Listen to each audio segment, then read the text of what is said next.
question, how do I forge a career in cybersecurity? What do I need to know? What are employers looking for? These questions are not just out there, because when you go to the internet, you see random answers from people all over the world. But we are here in Nigeria. The job landscape in Nigeria is quite different. There are a lot of things you need to be aware of, and how to prepare better, for your role in cybersecurity. So please, guys, I would like you to drop a message each on the chat.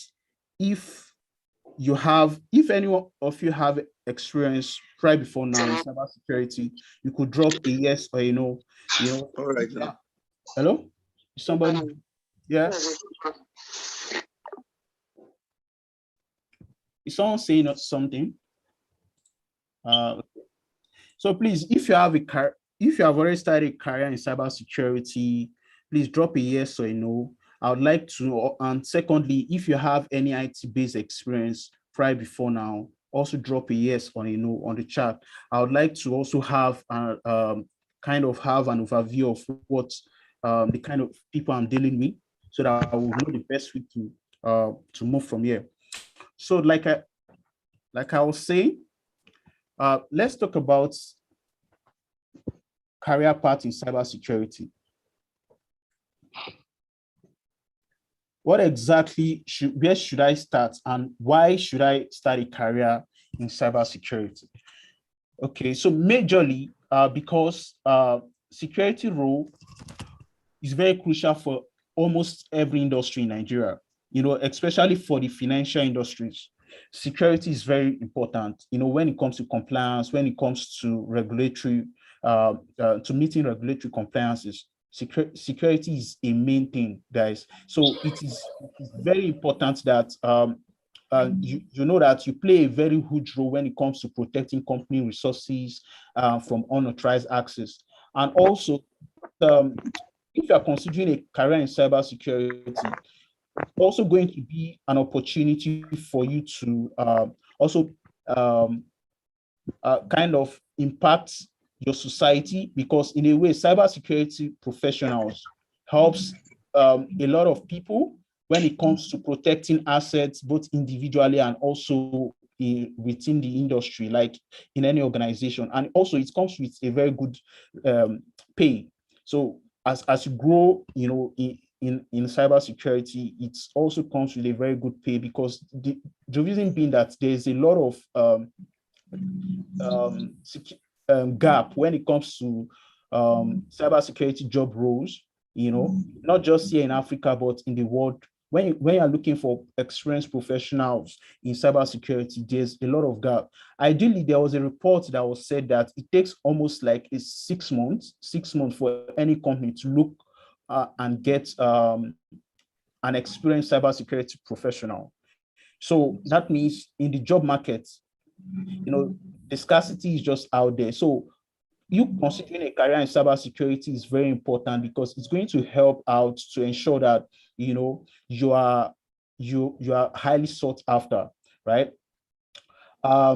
Also, apart from that, if you enjoy continuous learning, this is also a feed for you, because to be said, cybersecurity is always changing. It's dynamic.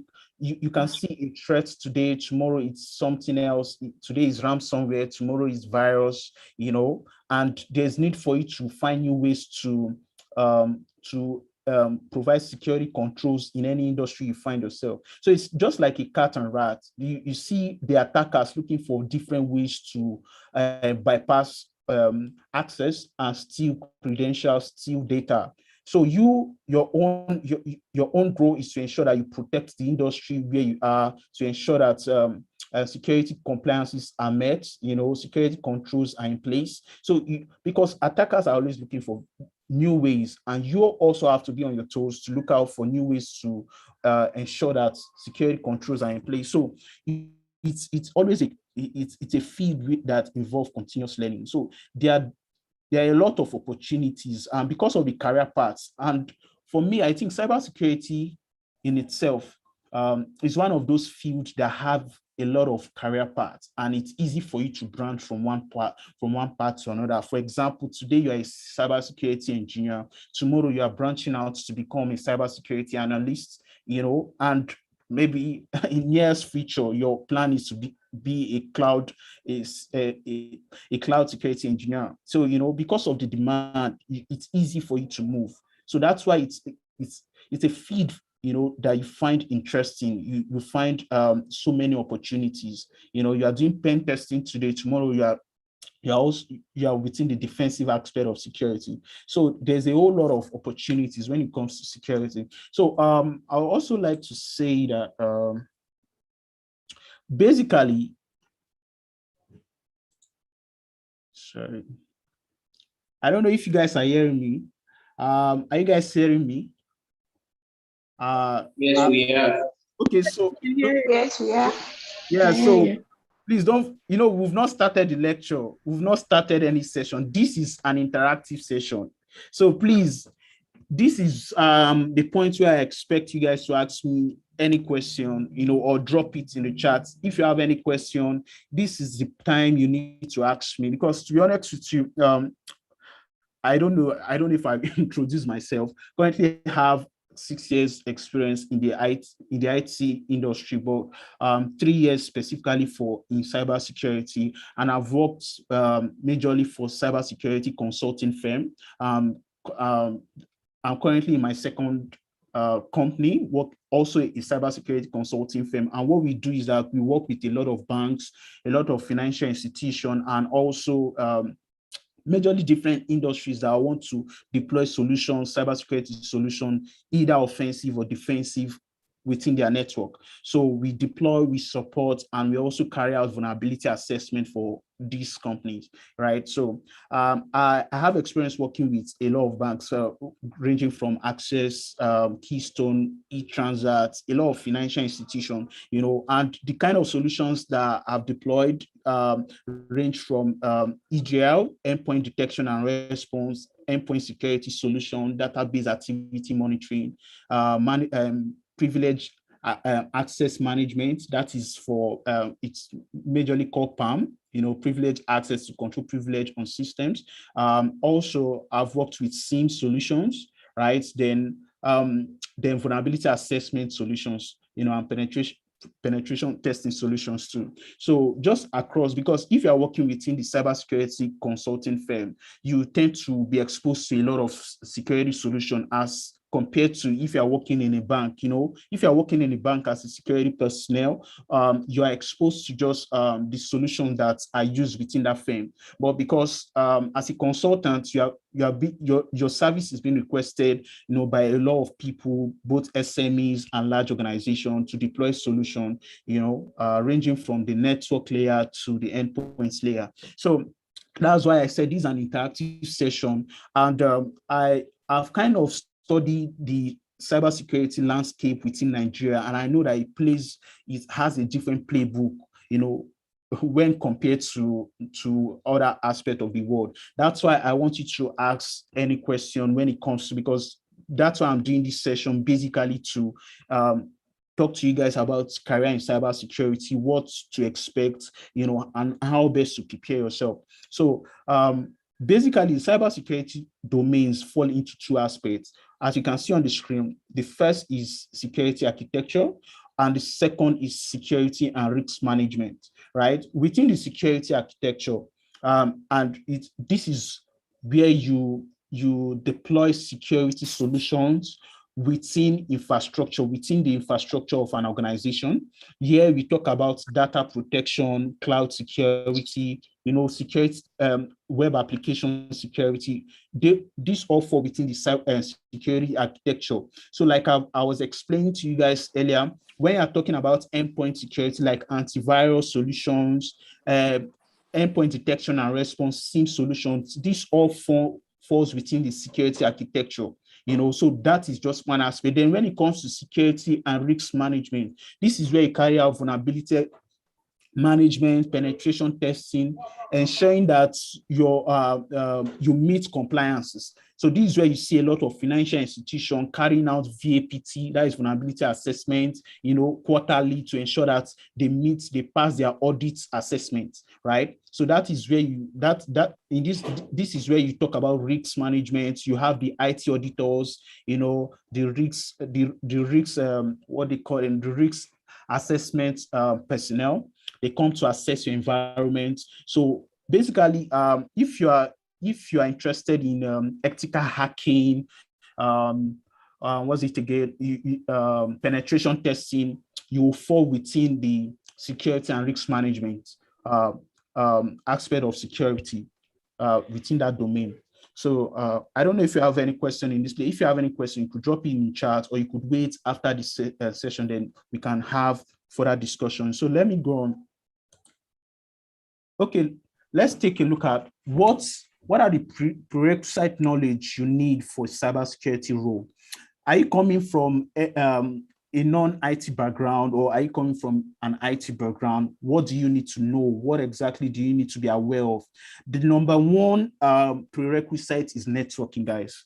You don't joke with networking. It is a very good place to start. So if you know you are very weak in networking, I could share you with some resources that could help you raise up. So networking. So the question is, because networking is broad. We have wireless networking. We have networking that has to do with WAN, LAN, and so the question will be, what aspect of networking do I need to know? Basically, you need to be aware of for example, the OSI layer, the TCP/IP. You need to be aware of how like the IP address subnetting. Also, some networking devices, you need to know how they work. For example, a router, a firewall, a switch. You understand? You need to know how some of these networking solutions work. Not like you need to know how to configure them, but you need to know how they work. Also, you need to be aware of different ports. What are ports? Port protocols, TCP, UDP. These are some of the basic concepts of networking that you need to be aware of. So networking is a very important part. So in my career, how has networking helped me in my security career? I'll explain, because most of the time when I deploy solution in banks, or other institution, you will come across challenges during deploying solutions. It could be a network issue. So how do you troubleshoot that it's a network issue? For example, if you are deploying an endpoint security solution, guys, so how can you tell that this is actually a network issue? How can you troubleshoot? How can you troubleshoot and drill down to say, okay, maybe the particular server where you are deploying the solution on, right, is maybe that server is not talking to the client.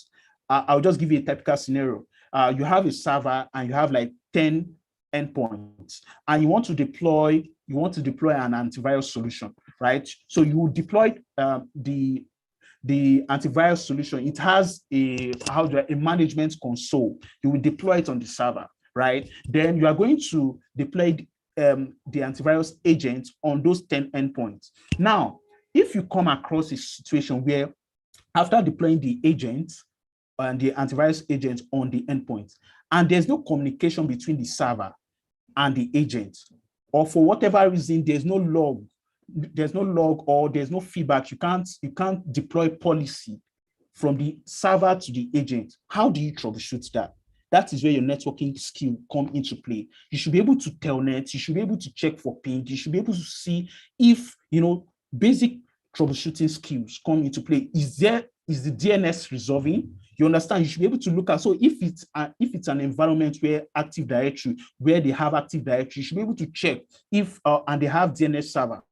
You should be able to check if, do some basic troubleshooting skill to check if a particular port is open or not. This is where your troubleshooting skill comes into play. That's why in cybersecurity builds on networking. Because, for example, I'll give you an instance. If a system is not online, there's no way you can hack that system, except you are directly accessing the system. That's why you see that most of the systems that are sensitive, I'll give within the banking industry, they have what they call air gap. Air gap is like you isolate certain servers that are very sensitive from having internet access, so that even if the attacker have a way to infiltrate your network, they won't have a way to access those sensitive records. You get my point? So in the industry, networking is very important, especially troubleshooting skills in networking. So we'll be going through some of them when we start the course. Secondly, server administration. Server administration, like I said, how to, for example, integrate your cybersecurity solution with an Active Directory. You understand? So that you could manage all the clients that are on the Active Directory. You guys know what Active Directory means. Active Directory is Microsoft's solution to manage users and system on your network, so that you can as a system admin, you can remotely access any of the system, and check and troubleshoot for issues. So now when you have a cybersecurity solution, maybe a SIEM solution or an EDR, endpoint detection and response solution, that is being deployed on a network, you should be able to integrate it with your Active Directory. You understand, to manage all the users or systems on that network. So that is where your server administration skills comes into play. So what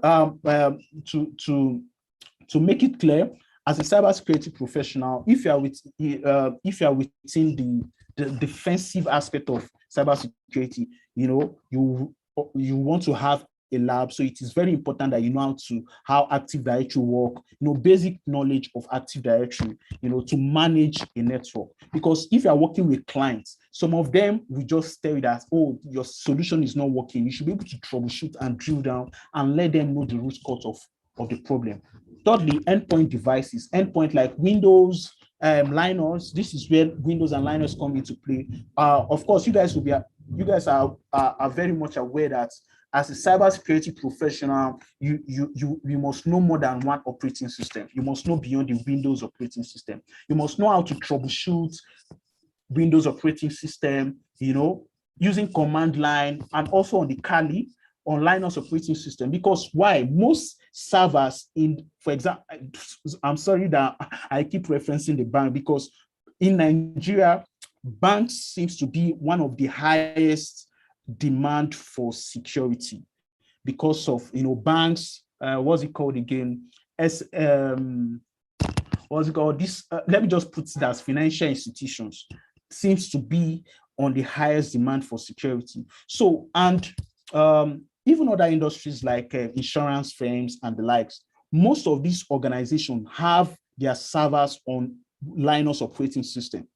So if you are currently running from learning Linux, please guys, this is the time to learn some basic Linux skills. During the course, we'll be using Kali, as our case study. So you don't need to extensively learn how it works, but you need to have an idea of, okay, this is how a Linux solution works.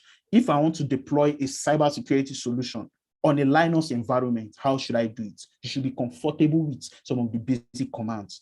So this is where your skill comes into play too.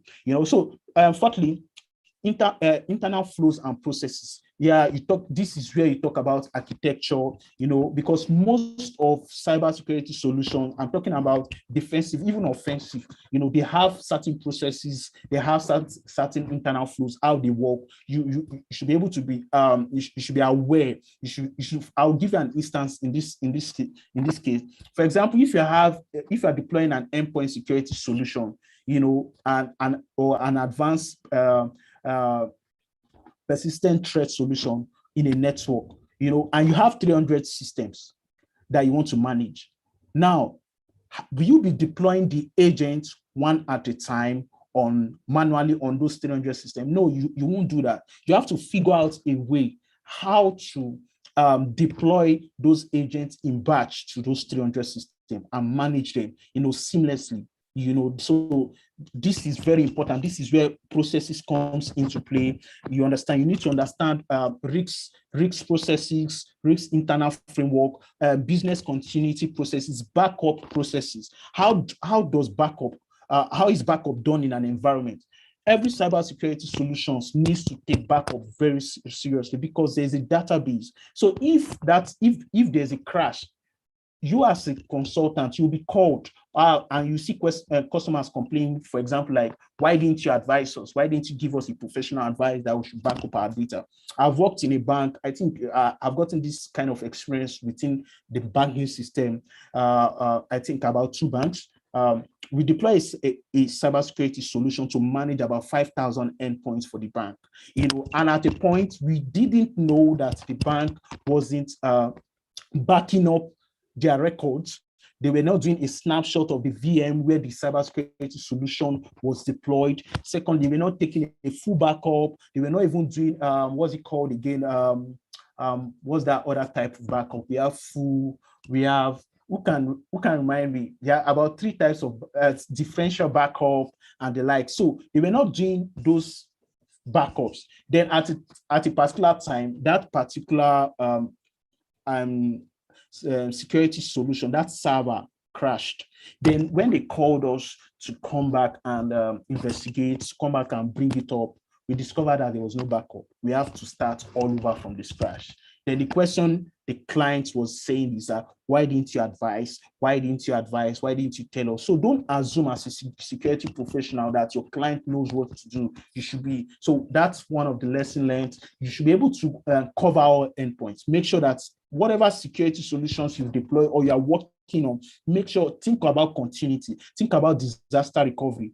If this server goes down, what next? How do we continue business? This is where internal workflow comes into play. You understand? So should we have an active, should we have an active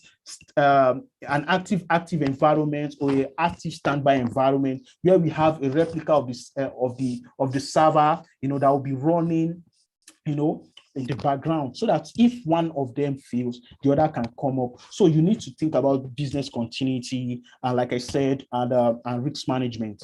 Now, the fourth one is cloud architecture.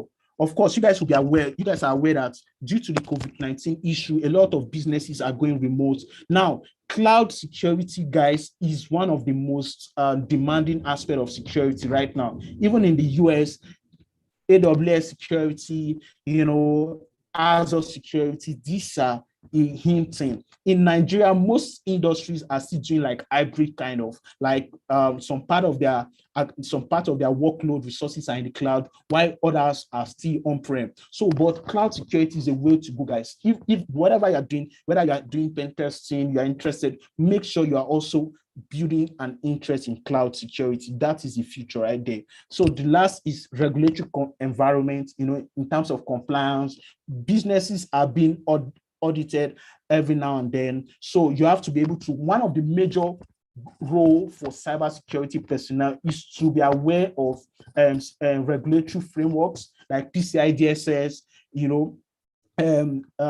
We have in Nigeria, we have GDPR, PCI DSS, then we have some other NDPR. Yes, in Nigeria, we have NDPR. These are regulatory compliance that you should be aware of, because anything you are doing in cybersecurity is geared towards meeting compliance, is geared towards establishing a security control. Sorry, I'm taking my time to explain this because over the years, I've discovered that so many people want to get into cybersecurity, but they don't know where to start. They don't know some of the skills that they need to build. That's why I'm taking my time to explain this to you guys. Okay, so let's talk about I'm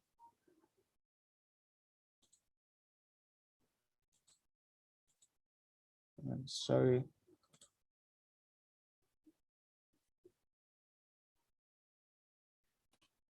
So are you guys hearing me? Hello? Yes, we are hearing you. Okay, guys. I just want to be sure so that I'm not talking to myself. Okay. So guys, this is a very important aspect. I want you to pay attention to it. It is very important. Cybersecurity career pathway. Where should I start from? Now you are talking about cybersecurity. Which of them should I do? Which of them is better? So many questions. I get this question over and over again. I will use myself as an example, guys. I got into cybersecurity in 2018. 2017, 2018. I was very confused, reached out to so many people that I felt could advise me. But my first cybersecurity role was working as a cybersecurity engineer, right? Now, but at the time, I was still not sure where to focus, put my aim at, but I made a research in Nigeria that within the Nigerian landscape, the highest job is cybersecurity analyst. One of the highest job role in Nigeria is that you see openings every now and then is cybersecurity analyst. Then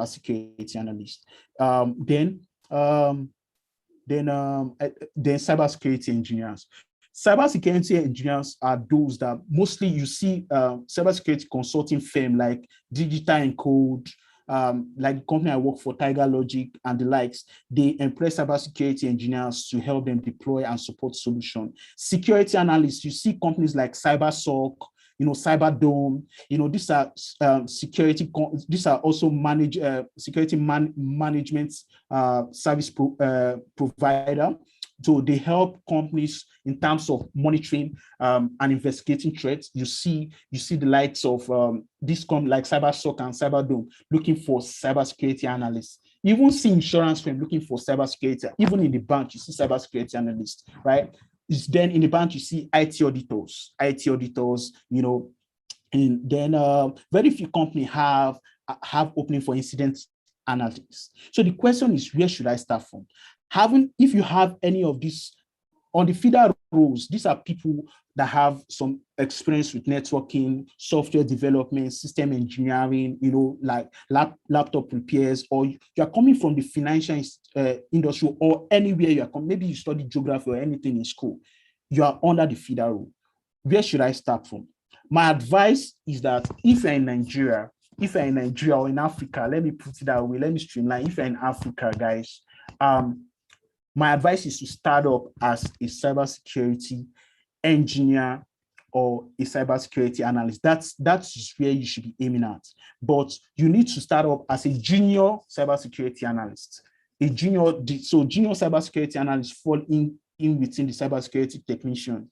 Junior cybersecurity analyst or junior cybersecurity engineer, you understand, you can start up in this aspect. Then you grow towards becoming a senior cybersecurity analyst or a consultant or a penetration tester. Now, a lot of people, when you hear about cybersecurity, the next thing that comes to your mind is hacking, ethical hacking. But to be honest with you, out there in the industry, no company will just hire you to come and hack. Guys, nobody will call you to say, come and hack. No. Hacking is a phase that is carried out during penetration testing.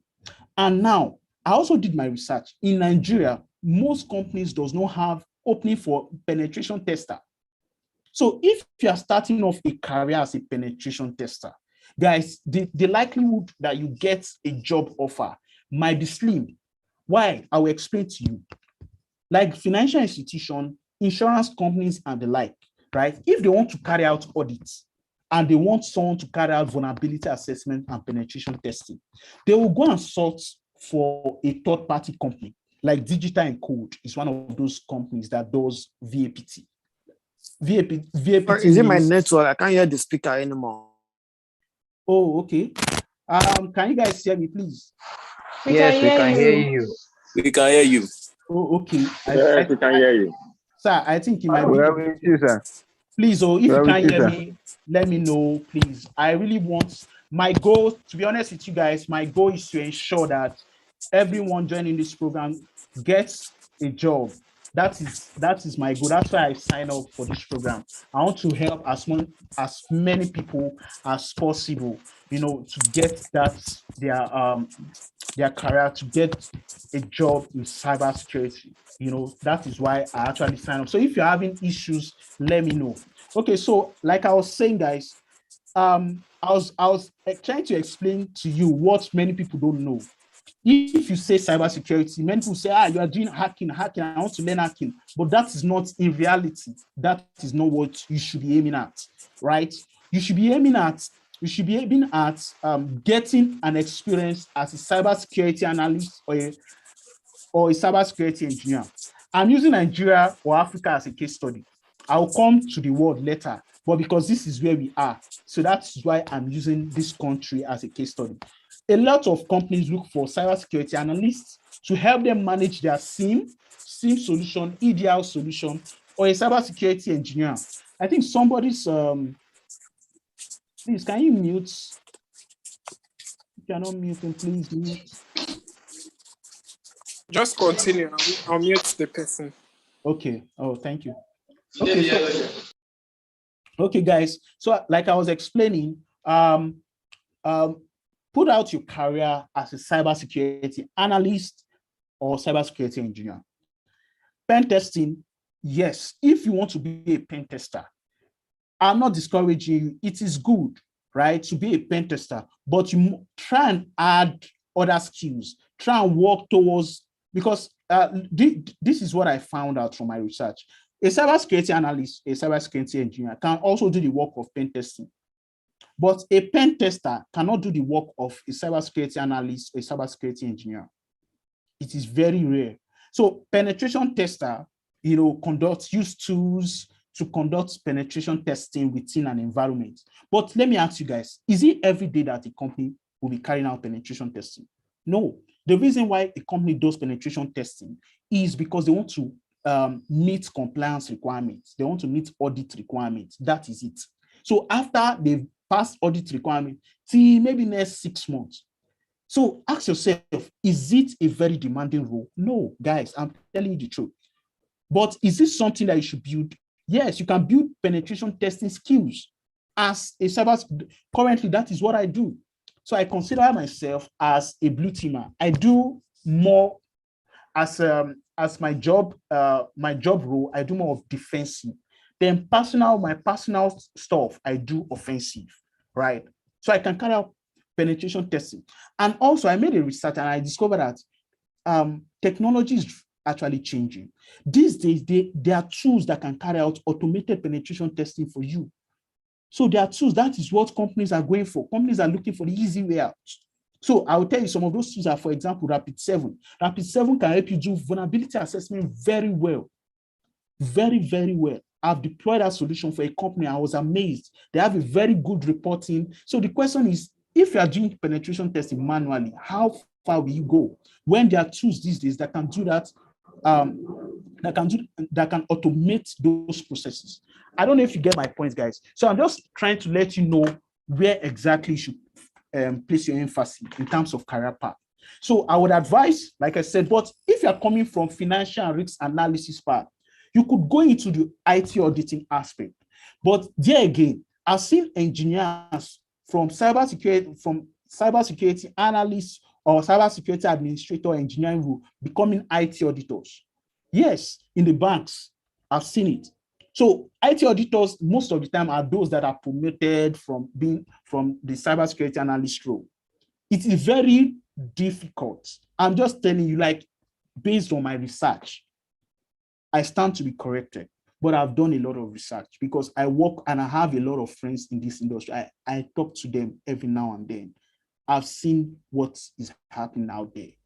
So for you to play safe and be smart about your career path, make sure you mix the best of both worlds. Let's quickly do a research, guys. Let's quickly do a research. Let's do it.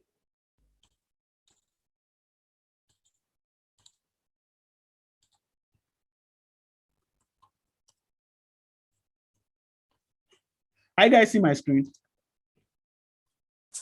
Yes. we can. Yes, yes. Yes, you can. Okay.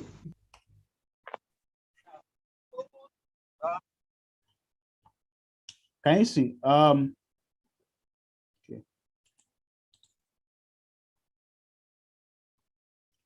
I'm showing you guys something now.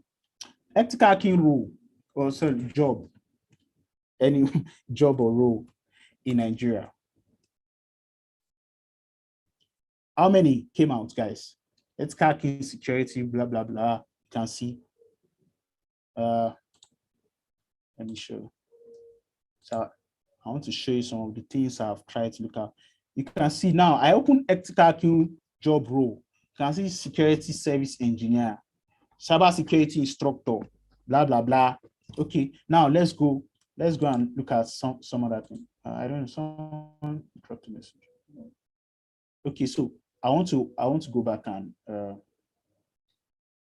sorry. Then I want to do this.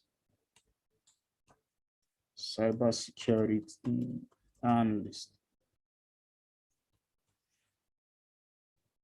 And just put cybersecurity job Nigeria.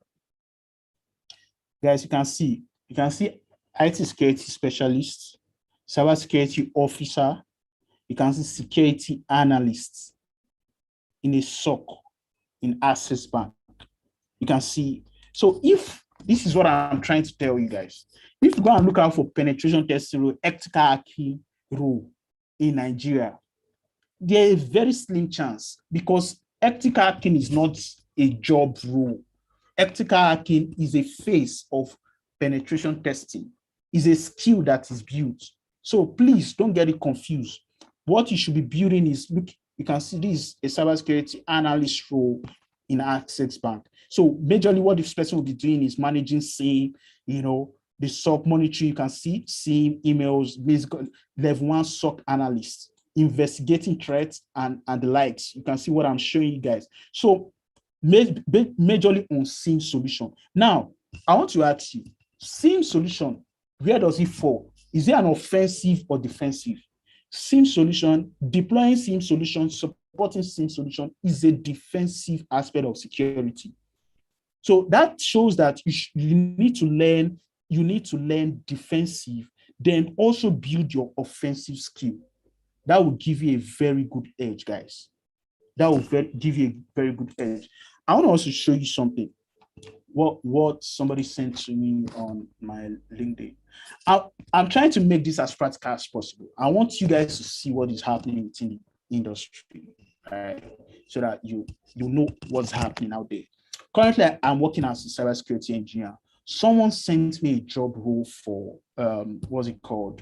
A security analyst. Sorry.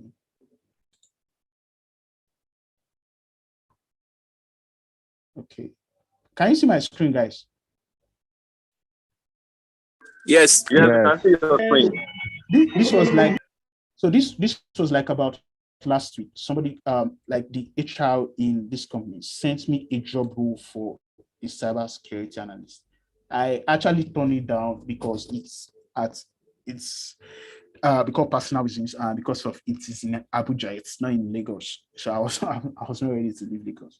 So now, what am I trying to say is that there's a whole lot of opportunity out there when it comes to cybersecurity. Being a cybersecurity analyst, number one, you can see information security analyst. You keep saying analyst. Now, when you check the job role for analyst, what do you see, guys? What do you see? You see a lot talking about antivirus solution, SIEM solution, that is proxy server, firewall, IDS and IPS concept. You need to be aware of them. Then they will now look at, okay, see, even as a security analyst, they are requesting that the person have ethical hacking. So ethical hacking certification is a skill that you need to build, which is fine. But and you can also see that there's also an extensive knowledge in terms of cloud. Don't forget, I told you there's a shift in the latest jobscape in cybersecurity towards cloud. So there's a need for you to also learn cloud. But this is my focus here. As a cybersecurity analyst, what will you be doing? You have to, these are major, this is majorly what you'll be doing. Your primary responsibility basically will be helping the company to monitor any security issues, resolving security incident issues. You understand? Also helping the company to ensure that their cybersecurity solutions are in compliance with regulatory requirements. Patches are up to date. You understand? You are also able to give best and in-time advice when it comes to latest security threats. You'll be able to perform tests and uncover server and network vulnerabilities. So as a cybersecurity analyst, it seems like your role kind of fiddle around both offensive and defensive, because you can see firewall, they're mentioning antivirus solution, those are defensive. Then you can see the likes of vulnerability assessment, penetration testing, and these are offensive aspects of security. So I would advise personally, I would advise you guys that start up as a cybersecurity engineer or analyst. This will give you an edge. This will actually give you an edge. Then you can move on to become, let me say, a cybersecurity consultant or a cybersecurity what's it called, architect. Or you could branch out to cloud, right? You could branch out to cloud security, DevOps security. These are very good areas that are just opening that very people knows about. So guys, then even as cybersecurity, you can see from that job, as a cybersecurity analyst, you will also be attending to incidents. That makes you have some skills as an incident analyst, right? So if you look at it, where should I start again? I will say you can start up as a junior cybersecurity analyst. You can start up, that's my advice actually. But if you have flair and passion for IT auditing, fine. This is also an area that a lot of people don't know, but it comes with experience. IT auditing comes with experience. You have to be mostly around within financial institutions. So please, if you have questions for me around this space, you can keep it towards the end of the class so that we could talk. Now, common cybersecurity pathway. Like we explained, we talked about the feeder role, people coming from other side of IT, then entry level, where we have the cybersecurity technicians, IT auditors, and incident analysts and responder. Then we talk about the mid-level, cybersecurity analyst, cybersecurity consultant, penetration testing, or vulnerability tester. So guys, don't get me wrong, VAPT, pen testing, these guys abroad, there's a lot of job. But especially in Africa, I'm just using Africa because we are in Africa and you are going to get a job. So maybe precisely maybe in Africa, then later you move on abroad. So, but I'm using Africa as a case study.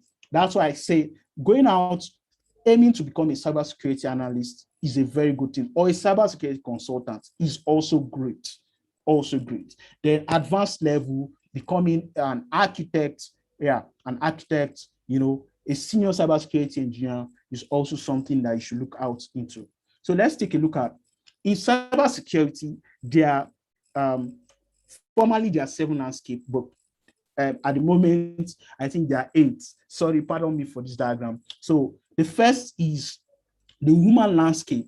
These are the end users that uses resources that you deal with on a day-to-day. And don't forget, human is the weakest aspect of cybersecurity. The human layer, that is the weakest aspect.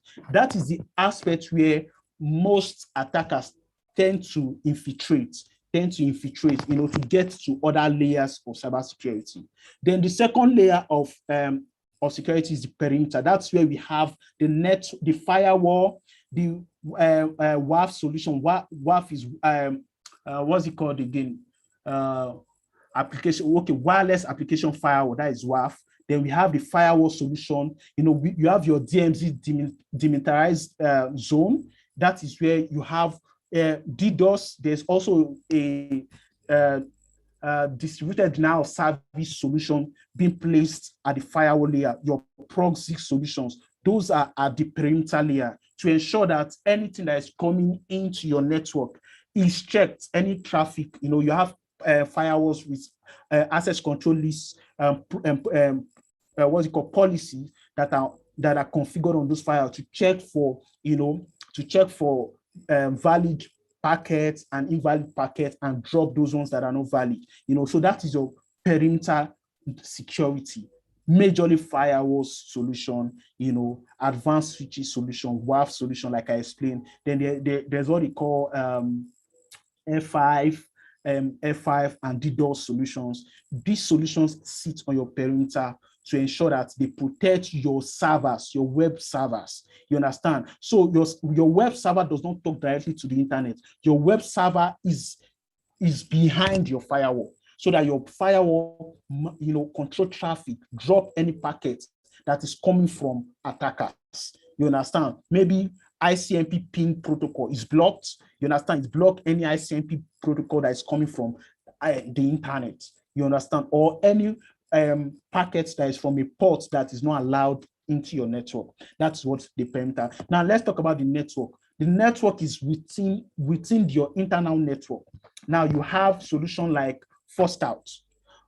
So solutions like Fosca, what do they do? NAC solution, network access control solution. For example, if you go to the bank, right, even if you have the latest systems, because your system is not a registered member, the MAC address of your system is not registered on that bank's network. Even if you try to plug in their cable, you won't have internet access. I don't know if you guys have any of that experience before. I've been to the bank, I tried plugging their, what's it called, their cable. I was still not having internet access. Why? Because my system is not registered on their network access control solution. The network access control solution ensures that foreign devices don't just connect to the network. You understand? So that is the network security aspect layer. Then we talk about endpoints. Endpoint security, like I said, I do a lot of endpoint security, antivirus solutions, and they call them endpoint security because there's a difference between antivirus and endpoint security. Antivirus is all those capacity that you just download and install. But endpoint has an advance. It has sandboxing. It has a sandbox to help check for zero-day malwares, and block them. It has advanced persistent threats. So endpoint security is those at a security solution that is installed on your system, individual system. They call it endpoint security. Can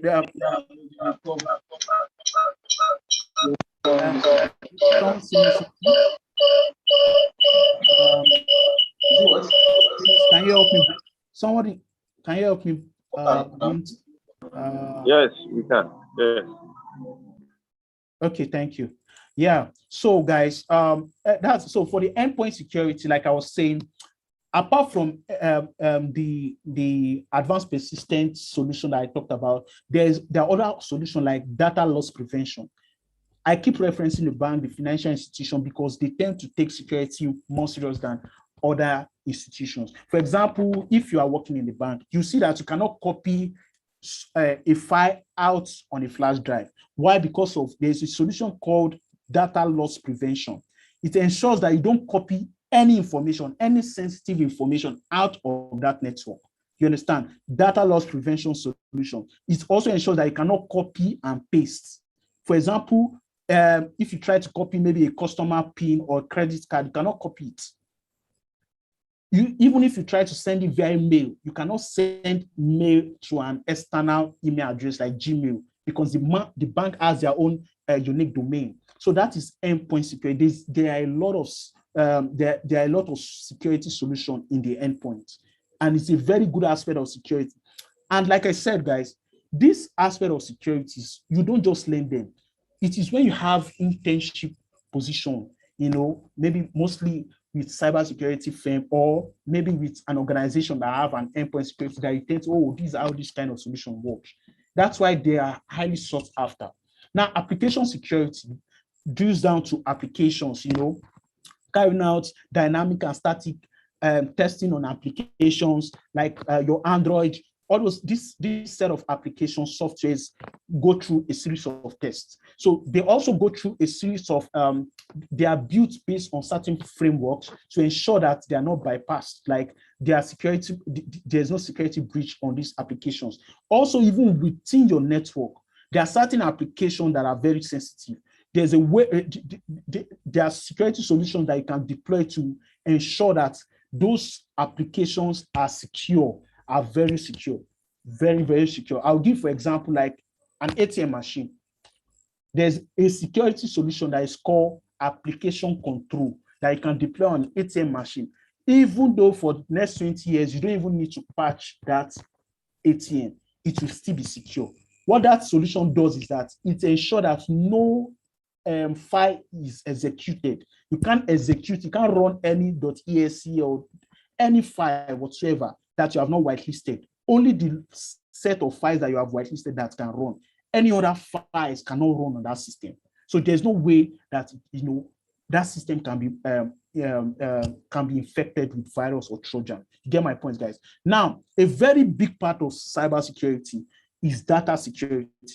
Currently, in my role, in my department, I do data security. Guys, data security is also a very important part. Data security includes database activity monitoring. So banks or financial institutions that have a lot of database, do you know that they have to monitor for insider attacks so that credentials, sensitive records are not stolen, right? So data security includes and it's not limited to like I said, data activity monitoring. It also includes what's it called? It also includes file integrity monitoring solutions, right?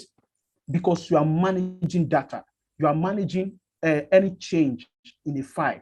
Data loss prevention is also an example of that data security. That is the least layer. You can see that after, if an attacker can bypass your data security, they will have access to your critical assets, because your assets are stored in a database or somewhere in a hard drive.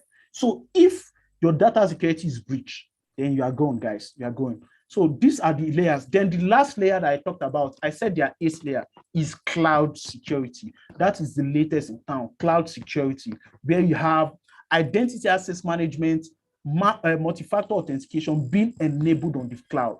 So cloud security, so for you to learn cloud security, you need to learn how some of these cloud solutions work. That's why, if you have opportunity to do Azure security architects, what's it called, or AWS, please take it very serious because it will really help you in cloud layers. Okay, so let me move on. Please, guys, take note of your questions. Then at the end of the class, we'll go through it.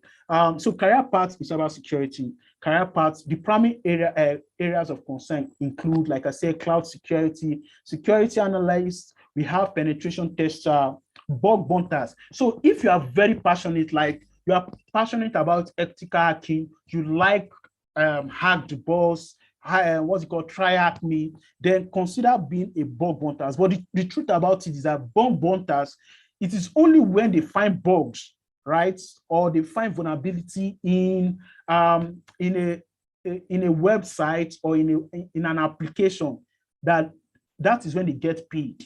And it is not compulsory that they are paid. So as a bug bunter, you have to sign up on a platform called like HackerOne.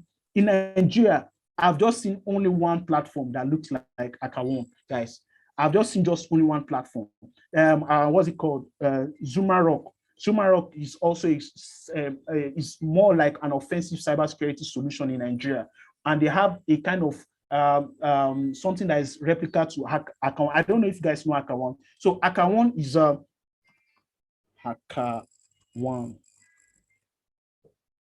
So this is, if you're a bug bunter, you can see this is where you can go and sign up, register, and you start looking for vulnerabilities in like Facebook, Google, website, different companies' websites. When you discover those vulnerabilities, right, you can now make a report that, do a formal report to the company. I discovered this social vulnerability on your site, and these are the impacts if it is not patched, if it is not looked into. When they'll look at the report and say, oh, thank you, blah, blah, blah. Okay, we are going to offer you $20,000. So that is bug bounty.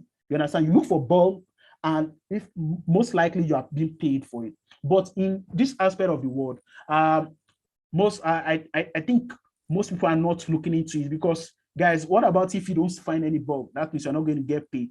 So I don't encourage people that if you're starting off your career, you should start off as a bug bunter.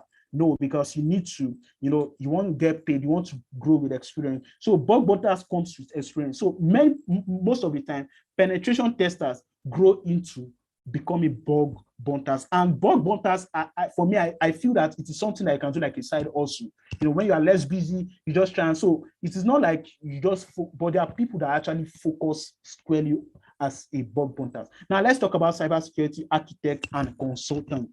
So I love this role because it's a senior role. It kind of have an overview around defensive and offensive aspect of security, right? You are able to consult for firm, tell them, okay, this is what you need to do, deploy this kind of solution to help ensure that security control are in place in your either perimeter or your endpoint layer, and you can also implement. So security architects are the ones that design how a security control should be. I'll give you for an example. If you have a firewall, will you put your firewall inside your network or outside your network. As a security architect, you will be able to say, okay, can we have two firewalls? One should be outside and one should be internal. Then in between them, we'll put our internal in our web servers, right? So that requests that should come to port 80 should come to the web server, but should not go inside our network. That is the work of a security architect. You look at how a solution can be deployed easily in a firm, how solution can integrate with other security solutions. So this is a very high form. It comes with experience. Now, network security engineers, those that deal with firewall, you see Checkpoint, Palo Alto, Sophos, firewall engineers, security engineers. You see this kind of engineers, they are very much aligned with deploying and managing firewall solutions, right? Firewall solutions. Those are the security, they implement security at the network layer. Those are what network security engineers do. And trust me, guys, these guys too are very well high paid, because I'll give, like I said, you don't get to learn firewall just anyhow. You can't wake up like you guys. I would like to ask you guys, how many firewall solutions do you have access to? Very few, except the open source pfSense firewall. But if you talk about industrial-based firewall, you have to be in the security field to even have the experience with them. That's why this kind of engineers are very, very much sought after. I have a friend that went abroad to do, he started offensive, he started as an offensive cybersecurity personnel. He went abroad to do his master's. Currently, he's finding a way back to go to defensive. Why? Because offensive, there's a lot of professionals in offensive. Bug bunters are offensive. Penetration testers are offensive. You guys, you can see. Even cyber security analysts, some of them knows offensive. But you see, when it comes to defensive, very few. Before you see a very professional firewall solution engineer, it is difficult, guys. This guy, because it comes with experience. So data security engineers, same like network security engineer, but at the data layer. Like I said, this is where currently I have a role as a data security engineer, but I do more than that. I also do, I carry out job role of cybersecurity analyst at the moment. So I do more of cybersecurity engineering within data and what's it called, security analyst. So as a data security engineer, you deploy solutions like SIEM, endpoint detection and response, and you manage it for customers. So if you're working like in a firm, in an insurance or in a bank, or just like any other firm, and you are working as a security engineer, you'll be managing their SIEM, their endpoint security solution. Then let's talk about application security engineer. Application security engineers too, they tend to manage applications, check bug, test application before they are deployed, right? So, but like I said, in Nigeria, I'll keep saying it again, guys, to be smart, because you need to be smart with your work. You need to know what is in the demand at the moment and tune yourself to that line, right? So let's look at, so I think I briefly explained, or like I said, security analysts play a key role in keeping organization sensitive information secure. That's what they do basically. So when an attack does occur, security analysts have a role to mitigate those attacks. That is their key function. Let's take a look at this. You can see that so the question is now, how can you become an information security analyst? This is Hello. Hello, Nelson. Can we pause for a bit so that you can rest while they ask questions? So if you have any questions to ask, this would be a good time so that Nelson's lip can rest for a moment. Don't mind me, guys. Don't mind me. Yeah, okay. So let's take a break and ask some few questions before we continue. So guys, any question, if you can unmute and ask, or you can drop it on the chat. Good evening, sir. Good evening, all. Yeah, what's your name? My questions. Uche is my name. Okay, Uche. Yes, my question is, I heard you talk about database security and data security when you're talking about the layers of cyber security. So I want you talk about the layers of cyber security. Yes, okay. And then you spoke on data security and the database security. So I just want to. It wasn't clear enough to me. I mean, you said talking about database security. Once they were able to hack into your database, then they also have access to your data. Then your data, maybe your important data is gone. So I want to confirm if data and database are working in unison, as in the security is talking about security aspect of the database and the data. They are like working. They have an interplay. If they have what? So, if they have the last, what did you just say? The last statement. If they have what? Like the interplay, like they are like the database security and the data security. They work hand in hand. Hand in hand. Okay. I get your question right now. Okay, so let me show you guys some stuff.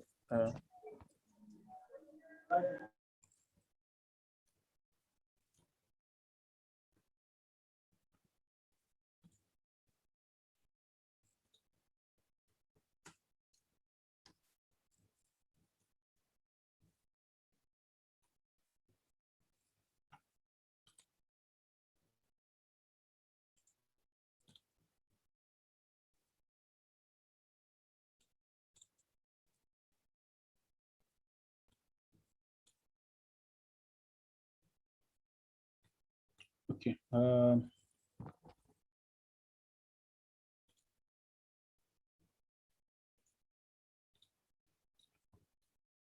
Okay, so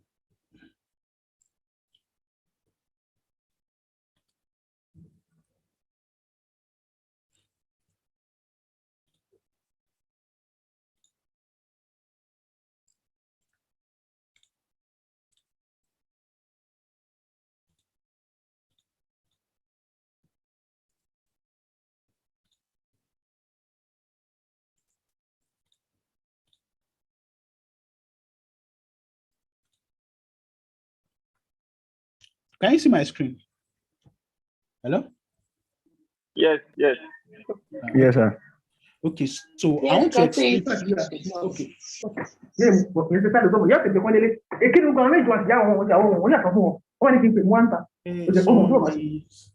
Someone should please mute. Thank you. Okay, so this is an example of a data security solution, file integrity monitoring. Now, and the other one is I was trying to open is database. This is the one you are asking question on. Now, most organization information are stored within the database. Records, you just imagine your PIN, your bank credentials is stored somewhere in a bank database. But this is the less concerned aspect of security. People are always focused on firewall, the likes, and you understand. But very few people talk about database. Now, if an attacker have a way to get to your application server, there's an attack that gets your application server, maybe cross-site script or injection attack gets your application server. If you have, this is a database activity monitoring solution. It's a data security solution. So a database solution, a database security solution is a class of solution within data security. So data security consists of other aspects of security solution. Database solution is just one aspect of it. Like I opened, you can see that we have data activity monitoring. On the other slide, we open file integrity monitoring. That is also another example of data security solution. For this database activity monitoring, what it does is that if there's an attack or an insider attack, somebody working in that company tries to access this database to steal information or to view information, database activity monitoring, we check if that person has rights to view that database. If he has, he will allow the person, and he will now send a mail. He will record the person activity, whether you are privileged or not privileged to access that record. It will record your activity, so that in terms of compliance purpose, they will be able to check that at this time somebody accessed this database and this was the information that he accessed. So that is what database activity monitoring does. Is an example of a data security solution. So with this solution, if an attacker have a way to enter into your network, if you have this kind of solution, for them to steal record will be very difficult because they need to have a way to uninstall the solution, because this solution has rules in place to secure your database. There is even a solution that encrypts your database. I've worked with a solution called Cipher Trust Manager. What it does is to encrypt your database record. Even you that you can see the record, you will just be seeing hash values. Trust me. So that's why I call them data security solution, because what they do is that these are solutions that ensures that you can monitor or you can establish security control at the data layer, at the file layer of your solution or in your network. So they block or give access to files. That is what data security solution is all about. Unlike the network layer that block packets, browsing, you understand, on the network, they block or allow packets. But data security solution, their major concern is your file. What is happening to your file? Is it being copied out, or is it being accessed? Is the person accessing the file? Does he have the necessary rights to access that file?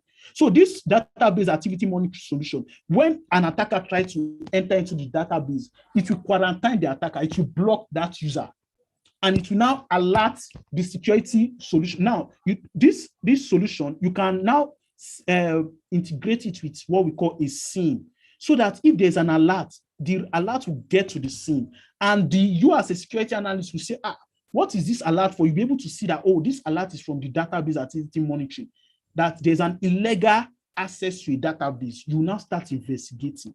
You see my point? But most times, most companies don't have this. That's why you see insider attack.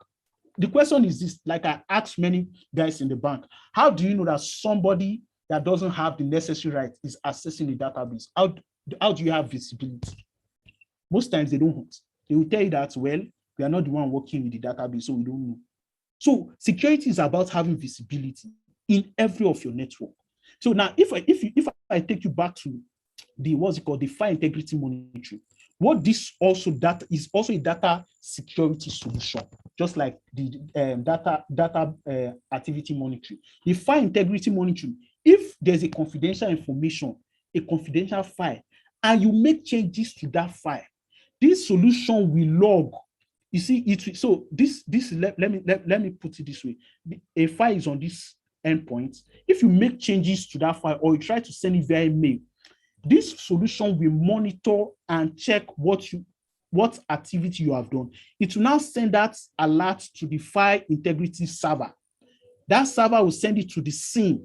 The SIEM will now alert you as a security analyst that somebody is changing a confidential file, or somebody is trying to send a confidential file to their Gmail.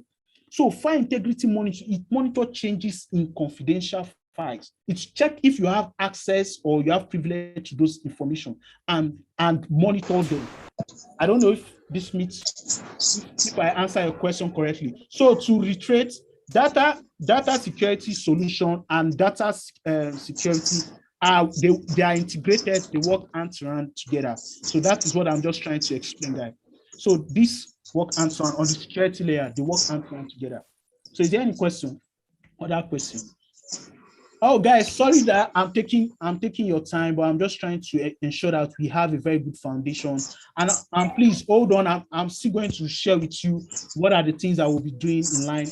Okay, somebody is asking a question. My question is as regard the internship. Yeah, he said as regards internship, you said that your desire at the end of this training is for at least everyone can land a job. How do you intend to do that? Okay, so how do I intend to do that? Like I said, let me share you something, guys. I said, okay, so I was trying to say the other time that prior before this training, I have other people that I've been trying to mentor, like about two ladies and a guy. This is one of them. This lady, her name is her name is Oluwa Busayo. I don't know if she's in this class because I sent her the link. So this is September 20th. She recently gets a penetration testing internship role with a company in where's it again? In California. I sent her this opening. So I've been mentoring her for a while. When I see job opportunity, so the question is, how do I intend to do that? When I see job opportunity, just like I did last week, I have a lot of friends within the industry. So when they tell me, oh, I need a security engineer, I need this platform will give me that leverage to say, oh, I have guys that have learned security. They know the basics. They know once they come on board, they can pick up. I will refer you. I said it earlier today that almost 2 months ago, I have seen job opportunity like 3 times. And I was asking, who should I refer? Who should I? People will call him Nelson. Have you gotten anybody? I said no.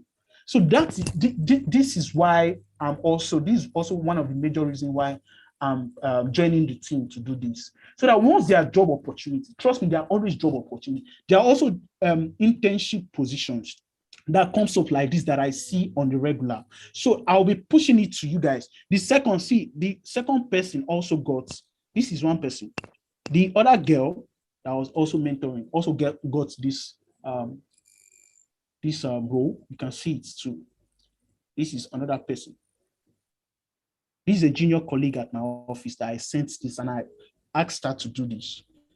So she also got this opportunity that will be running for almost for I think from October 1st to like December or so. So teaching them and exposing them to more opportunities. So if somebody have gone through a program like this, you are exposed to better technology, you are exposed to other teachings that you don't know before. And there's also a very good networking, right? At the end of this program, I will send a link for you guys to register for a program. So apart from just looking out for job opportunity, when there are training programs that are open to everybody, I will send it to you guys to join. Some of these programs have certifications attached to them. Like what happened last week, in my office, the HR walked up to me and said, if I know anybody that is an NYSC person that has a basic experience to join the team. Till now, I'm still yet to get somebody because the people that have submitted their CV, they don't have some requirements that the HR is looking for. So for me, this is also a platform that during the training, after the training, I will always try and refer a lot of you guys, put it out on the charts, for you guys to apply. Now, so if I can do this individually, I feel that you leveraging the platform on Twicher will be able to extend, by God's grace, will be able to extend these opportunities to a lot of people. So, yeah. And I think let me just come in there. So it is important. I think we've stressed this before, that it is important you belong to a community, because the truth is there's always opportunity everywhere. So the thing is, how do you make yourself available, or how do you spot those opportunities? If you don't belong to a community, opportunity will just pass you by. Because as we are speaking, I can tell you how many openings, thousands of openings that are flying around looking for people.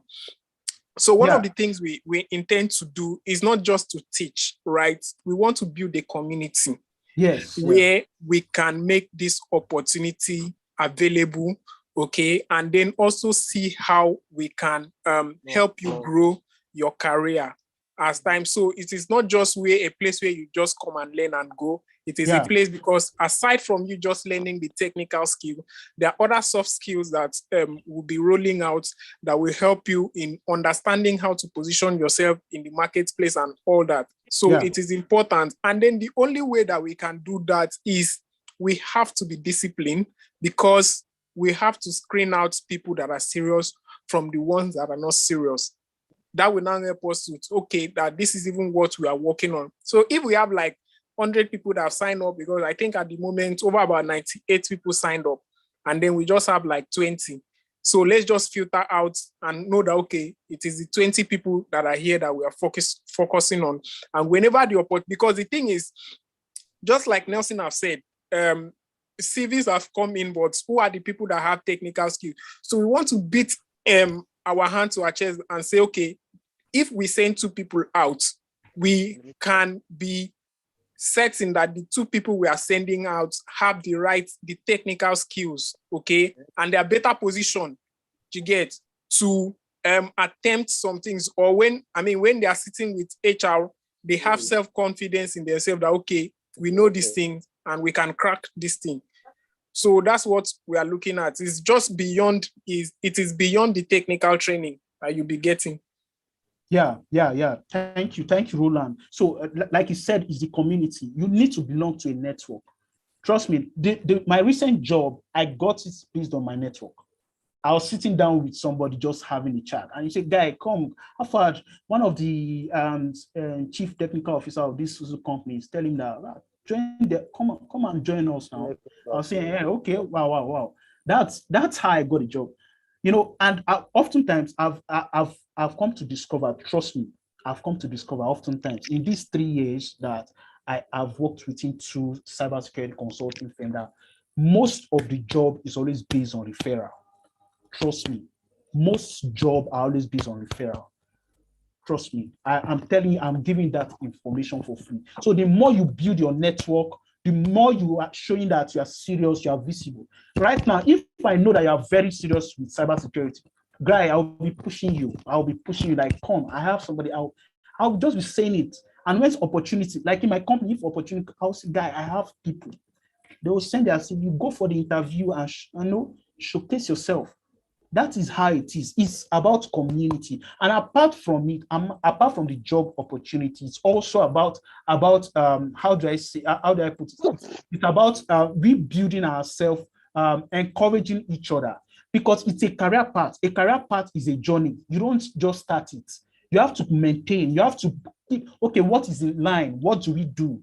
Is there any course for us to take to grow? You understand my point, guys? See, bear in mind this, like I'm telling you, it is very difficult to see this kind of opportunity in Africa. Trust me, I'm telling you the truth, because everyone is always like on my own, just be on. So when Roland came up with this opportunity, trust me, guys, I would really want to encourage every one of you, no matter how little we are trying to teach or trying to impact, take it very serious. Just do your own part and learn. There are some of you here that even knows more than us, who knows, but the thing is that it's about the network.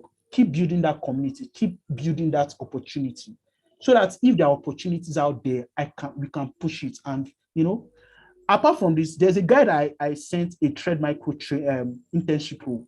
That one, I think by next week the guy should get feedback. It's a paid internship role that will be paying him $40 per hour. Even me, when I sent him that opportunity, I didn't know that was the deal.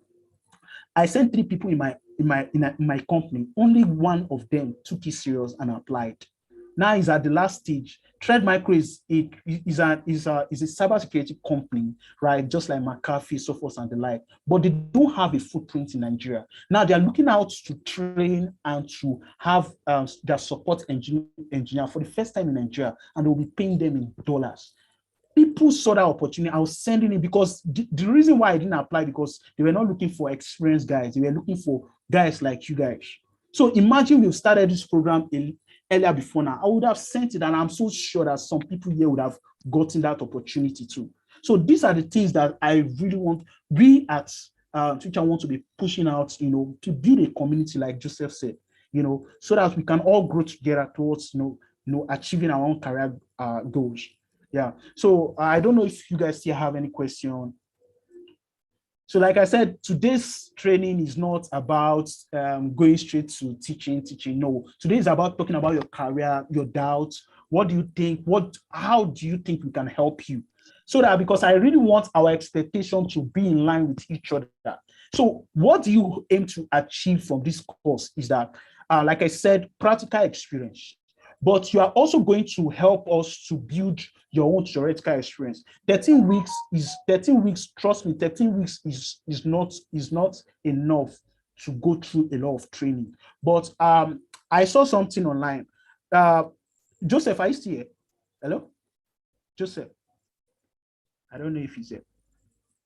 I have an information. Sorry, I was muted. I'm with you. Okay, so I have an information. I'll try and quickly run through this slide. Then at the end, I will talk about it. What I discovered from the CVs of some of you that was sent to me. So I want to propose a solution that can both work for both of us. So let me just quickly run through my slide so that, because I think this session is for TAS.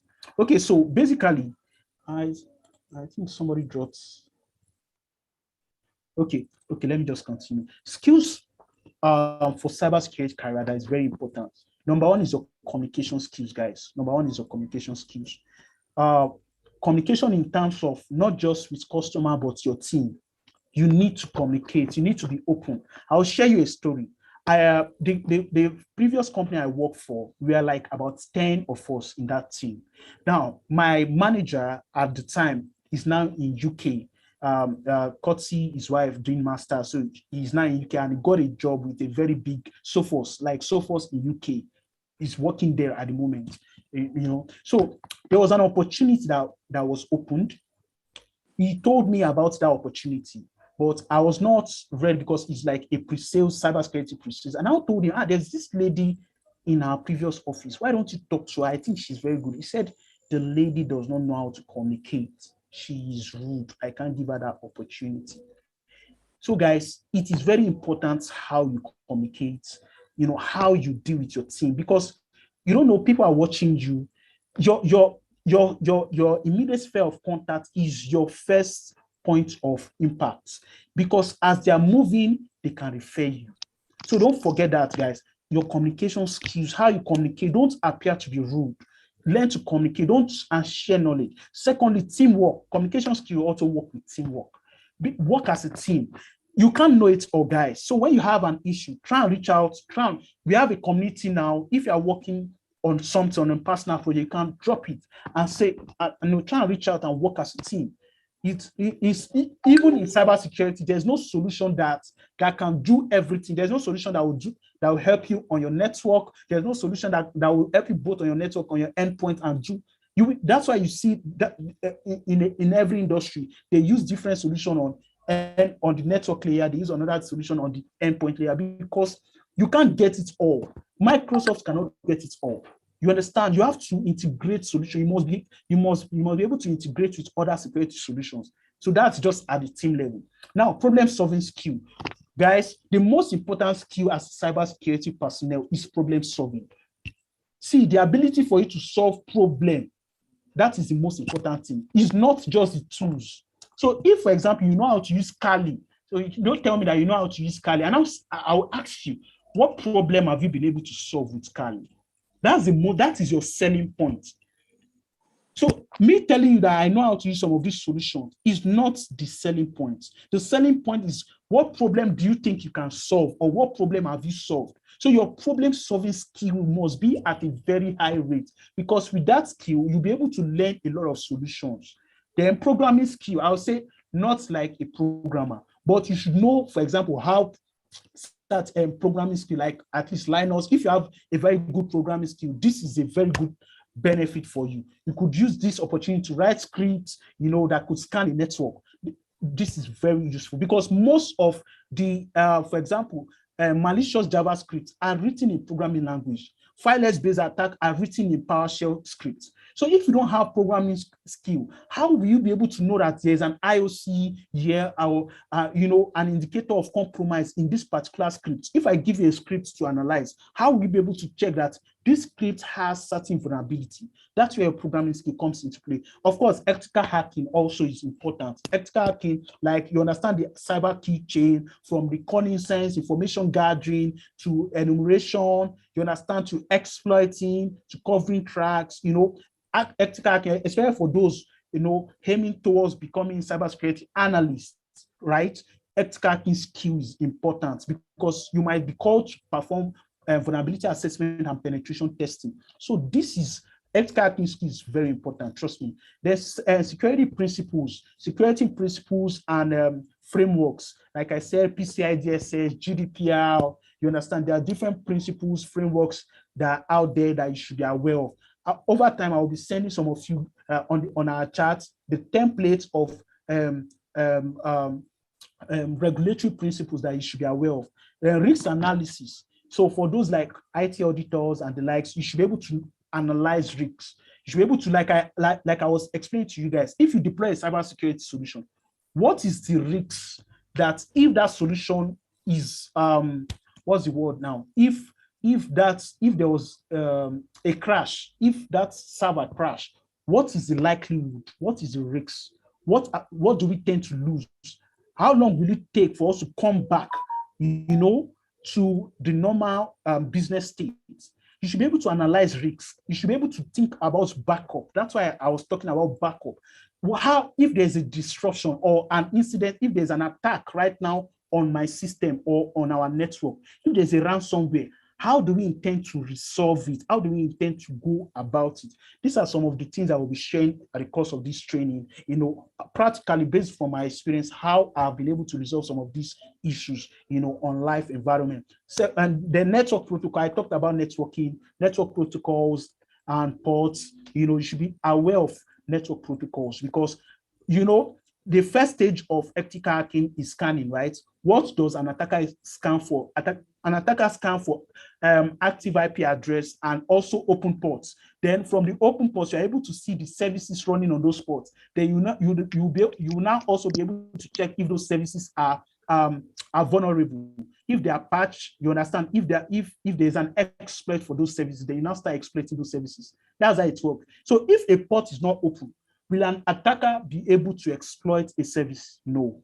So you see, that's why it's important for you to be aware of the common network protocols that we are SNTP, FTP, SSH, you understand, SMB protocols and the like, DHCP, TFTP protocols. Then intrusion detection systems, like I said, firewall, EDR, SIEM, all these fall within intrusion detection. That's for those that are cybersecurity engineers and like. Then scripting, of course, like bash scripting, right? So bash scripting, Python script. Most of I know you guys will be aware that most of the tools on Kali are written as a script, Python script, to scan or to run an exploit, either on Metasploit or the likes. So these are some of the skills that you can build. And like I said, it's a journey. You take it a step at a time. I don't know, somebody dropped the chart. Oh, I'll take care of the chat. Okay, thank you, bro. So the next thing, okay, so now let's talk about the soft skills. Joseph was mentioning soft skills at the time. So for me, the number one soft skills you need to learn, guys, is continuous learning. Trust me, I'm just going to be frank with you. Cybersecurity, I won't say it's hard. I will say it's challenging. There are times that you'll be at home during the weekend, you are trying to work, especially if you are conscious of improving yourself. You want to do a lab, you want to try and learn how to, maybe you are doing something on Hack the Boss or Try Hack Me. There are also other defensive platforms like Let's Defend, Blue Teamer. You want to learn something that you are not doing at the office. So continuous learning. For me, because I have an experience with cybersecurity consulting firm. Tomorrow now, or Monday, I might get to the office and they will call me, hey, we want to do something for NLNG or want to do something for First Bank. This is the name of the solution. Please go and read about it and give us a time when we can start the POC. That's how they communicate to me. Oh, Nelson, we want to do this, we want to do that. I'll go and download the solution. I'll deploy it on my lab. I'll start looking for use cases. Okay, what is the customer use case? They will tell you, okay, the solution must be able to do A, B, C to Z. I'll start testing it because you can't go and test on customer environment. It will show that you're not professional. You might even lose the deal. So, recently they called me, we want to do a vulnerability assessment. Go and look how Rapid7 works. How to deploy that solution on my network. So, if you look at what I'm saying carefully, if you are listening to me carefully, that means that there are certain things I'm saying underneath. I'm saying that you also need to invest money. You need to invest money in your craft. Trust me, guys. If I check your lab, if I check and you don't have a good system, it's just telling me that you're not serious. You're not yet serious about your career. Everything in cybersecurity is about lab. You have to lab, practice. So you must have a lab. not right now, you might not have the necessary money to get a good system, but please try to start working something out. Try looking at, okay, how can I get a system that has 8 gig RAM, 1 terabyte? Start with that. Trust me, you can go to Comptia Village and look out for a system. It must not be a fast, something that you can work with and deploy VMs, and lab. Please, this is very important. I'm stressing this. I'm taking my time to stress this. I have a friend in my office that spent 600K to set up a lab. Now, if that person is practicing right now, I'm so sure he's practicing on his lab. Now there's a job opportunity and 2 of you apply. Do you think they will pick you? Think about it, because see, on one of our sessions, I will share with you some of the common interview questions I've seen over time. I've been able to go for, I think, about 15 interviews, in different companies. Some of them I turned down, some of them they didn't call me, but I will share with you what I've learned so far over time. They will ask you questions. Okay, you said you've worked with this so SIM. What have you done with the SIM? What did you achieve? You understand my point? So you should be able to start thinking of building a lab where if there's an exploit, you can run it and see how it works. You should have a lab. So if you want to have a lab, you should be looking at having a system like 8 gig and 1 terabyte, at least, to build a lab. Or if you have 2 systems, good for you guys, good for you. You understand? So these are the things you continuous learning, very key. Number 2 is problem solving capability. I've talked on that. Number 3 is collaboration and teamwork. I've also talked about that. Knowledge sharing. Guys, just like we are doing now, please try and share knowledge is important. Try and share, and also, look out to be mentored. Try and have a mentor. Have someone that you can talk to about an opportunity. Trust me, this is very important. Professional network and visibility. Some people will just say, I have my profile on LinkedIn. Are you visible? What are you doing to ensure that people know you are working? I was recently in a seminar. Somebody said, you will choose somebody that is visible over somebody that has certifications. What is visibility? Visibility is that you are contributing your own part in learning. For example, you can write an article about a recent outbreak and post it there on LinkedIn. You understand? That is visibility. Let people know that you can do this thing. That is what I'm talking about. Let us know that you can do it. It's not pride. It is visibility. It's your craft. Managemental skill. Learn how to manage people, time, project, and resources is also very important. Research. This is also very important. You must learn to conduct research. Don't just say I'm a cybersecurity engineer. And I'm asking you, what research have you conducted? Recent time, I went to an interview, to be honest with you, that was like earlier this year, and the man asked me that, can you mention like 4 cyber attacks that occurred post COVID-19 and how it was resolved? So I was able to answer the question because I was doing research on my own prior before that time, and I never knew that they were asking that kind of question. So you should be, if there's an outbreak, try and ask yourself, what is the attack vector? What happened? How did this attack occur? How can we mitigate it? Try to be aware. Research in this field. If you don't research, you will not be in the know. Then please take notes. Try to take notes. I want to show you guys. Let me show you my notes. Try and take notes. Every solution you work on, anything you are learning, try and take notes. It's very important to take notes of anything you are doing. Be informed on latest security fields. Also latest security fields. Like let me go to the browser and check this so that I'll show you guys. I think I need to close all this. So security fields.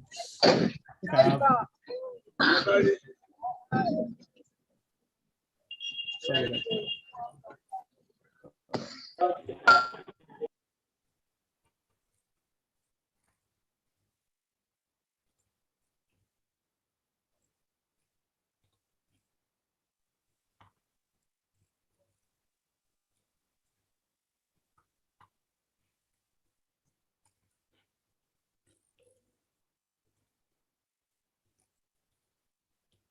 So this is what I mean by security fields.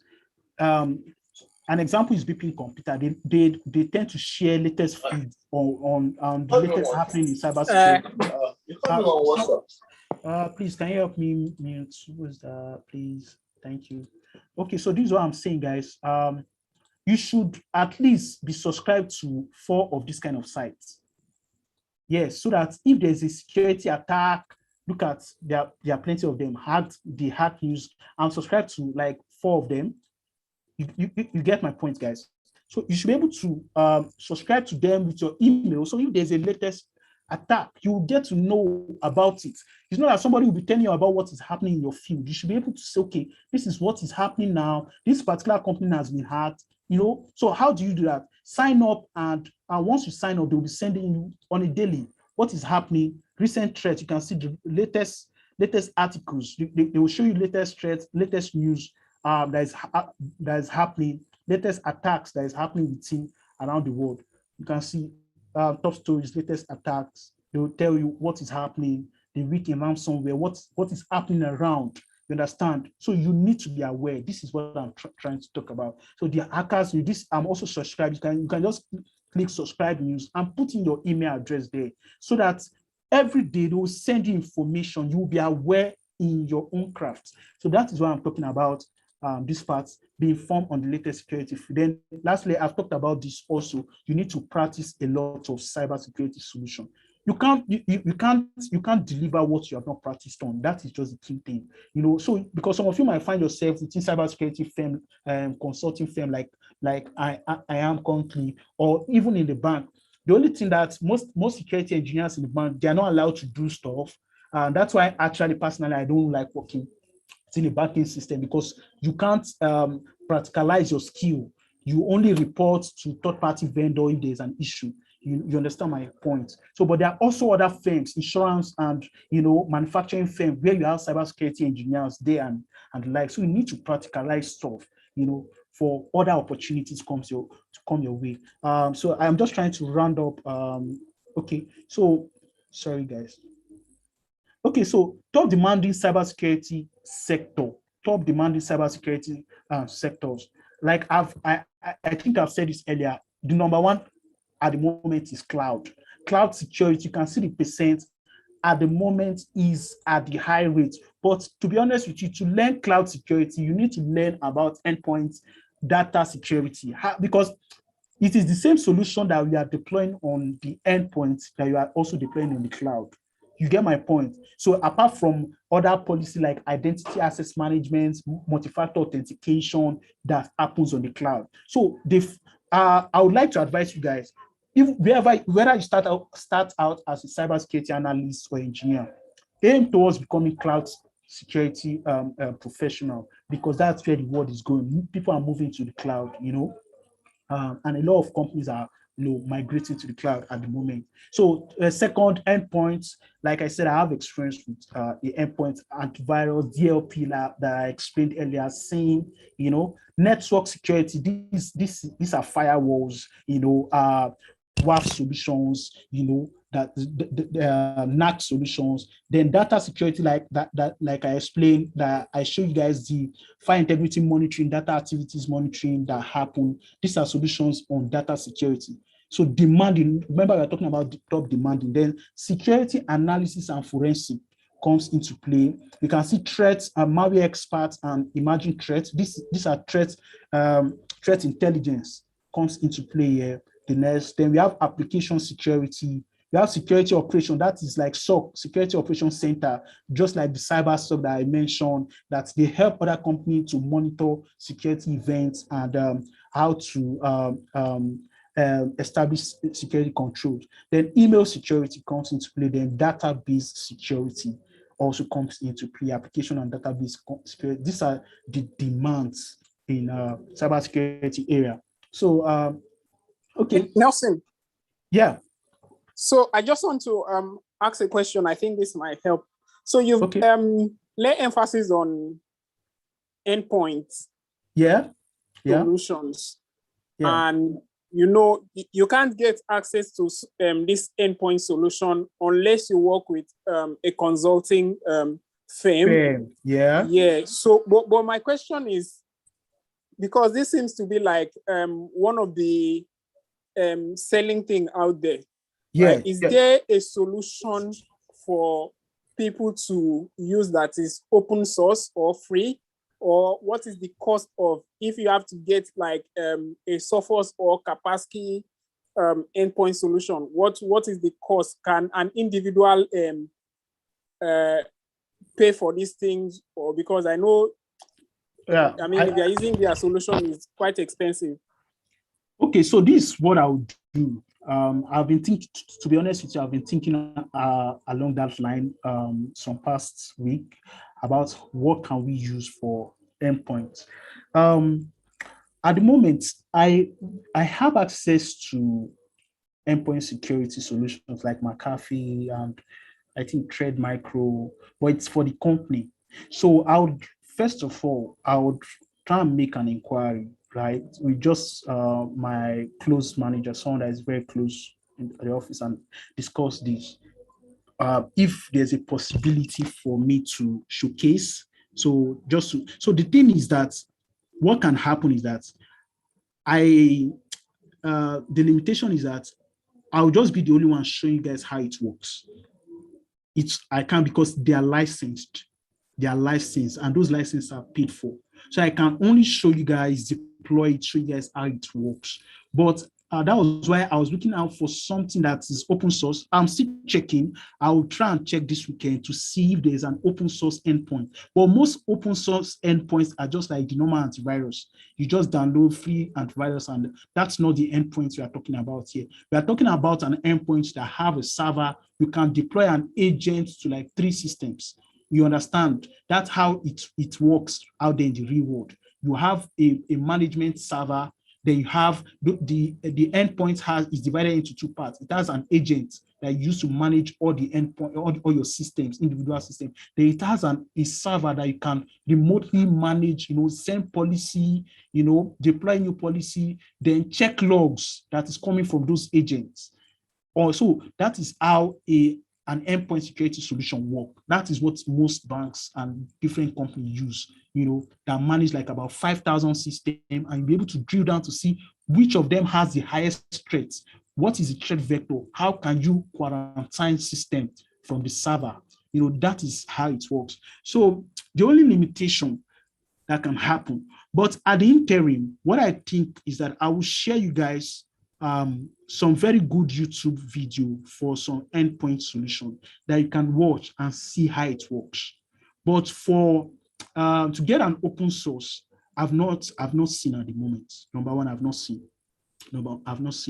Then secondly, I would also be referring the team. Like 2 months ago, Sophos did an endpoint detection and response. That is an EDR solution. They did a demo for everybody, not just people within the industry.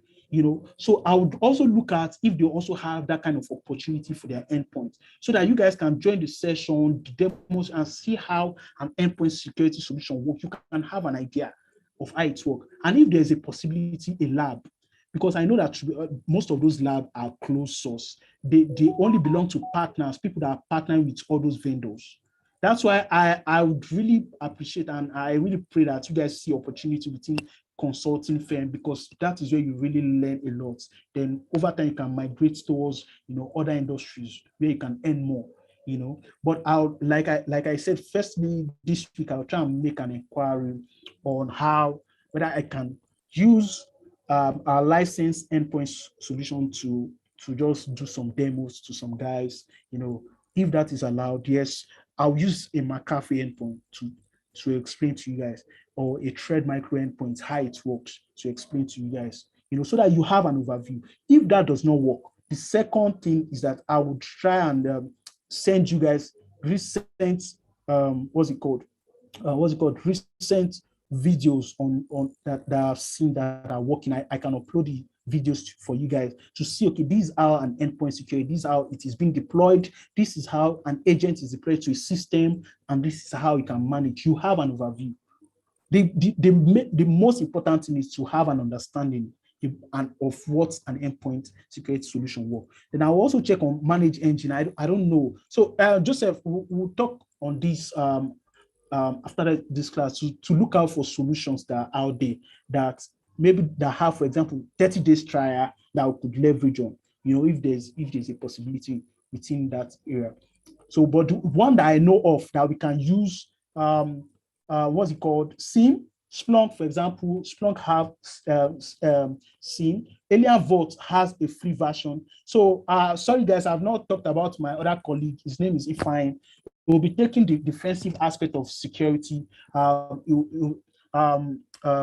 He will be, I think, he will be teaching us on Alien Vault, how to use Alien Vault SIEM, to analyze events and how to deploy it, because he has worked in cyber SOC, so he's bringing a lot of experience from a SOC environment, right? So that he will be joining us and be taking us in defensive aspect of security, majorly using SIEM and I think maybe EDR solutions. But I'll be dealing with the offensive aspects, then security and analytical aspect of security. That is what I'll be dealing with. So I don't know if this if there's any question at this point. Okay. Please, guys, I'm just trying to rush through. I want to finish this and I want to make an announcement. I want us to work on something. So the next thing, from my research, I've also discovered that the top cybersecurity certifications that we have in Nigeria are majorly these three: Comptia Security Plus, CEH, then CISSP. Now, this is the problem, guys. This is the problem. HR, most of these HR personnel, they don't know what these things are all about. They just work based on information that is given to them. You don't have SEC+, you don't have this. Even if you have the skill, if you don't have this, I went to an interview in Unity Bank. I got the job actually, but during the interview, the HR asked me, if you know so much and you can answer this question, why haven't you gotten Comptia Security Plus? Why don't you have Security Plus? The only thing you have is vendor-based certifications. You don't have security, you don't have CEH. That was the reason why I started doing certification exams, right? That was like 2 years ago. I started doing certification exam because it is very important. In as much as certification does not validate your experience, certifications does not actually validate that you know it. I've seen a lot of engineers that have a lot of certificates, but they don't know stuff. And I've seen guys that don't have certificates and they are very good. But that does not undermine the fact that certificate is important. Like that last week, the HR was telling me, oh, if the person that you want to refer is not from computer engineering, computer science, the person should have certification. Sure, you see. So guys, if you are coming from a non-IT background, please, I'm begging you, you need to have certifications.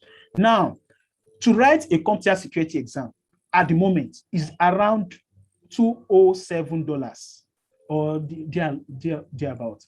Like, let's say 120 or 110,000 naira because of dollar rates. To write a CISSP, just leave CISSP, is not for entering, it's for any cybersecurity engineer that has 5 years and above experience. So this is out of the matter. To write a CEH exam cost about, I did CEH practical, and I got the CEH masters.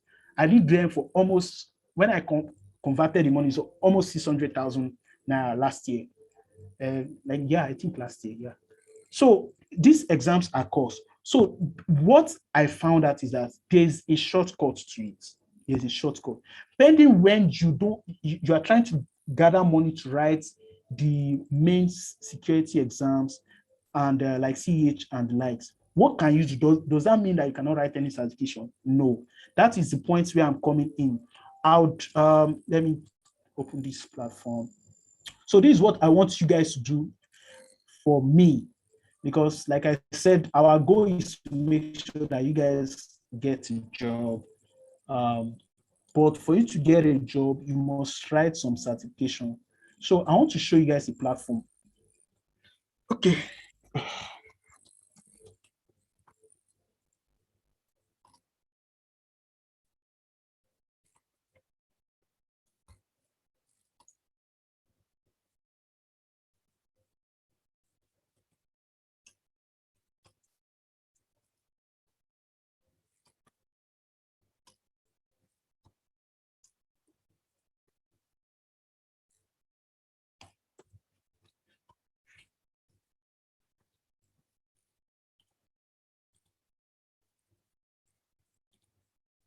So this Comptia Security certificate will I say is a must? I think it's very important. Why? Because it validates that you understand the cybersecurity concept, especially if you are coming into the industry.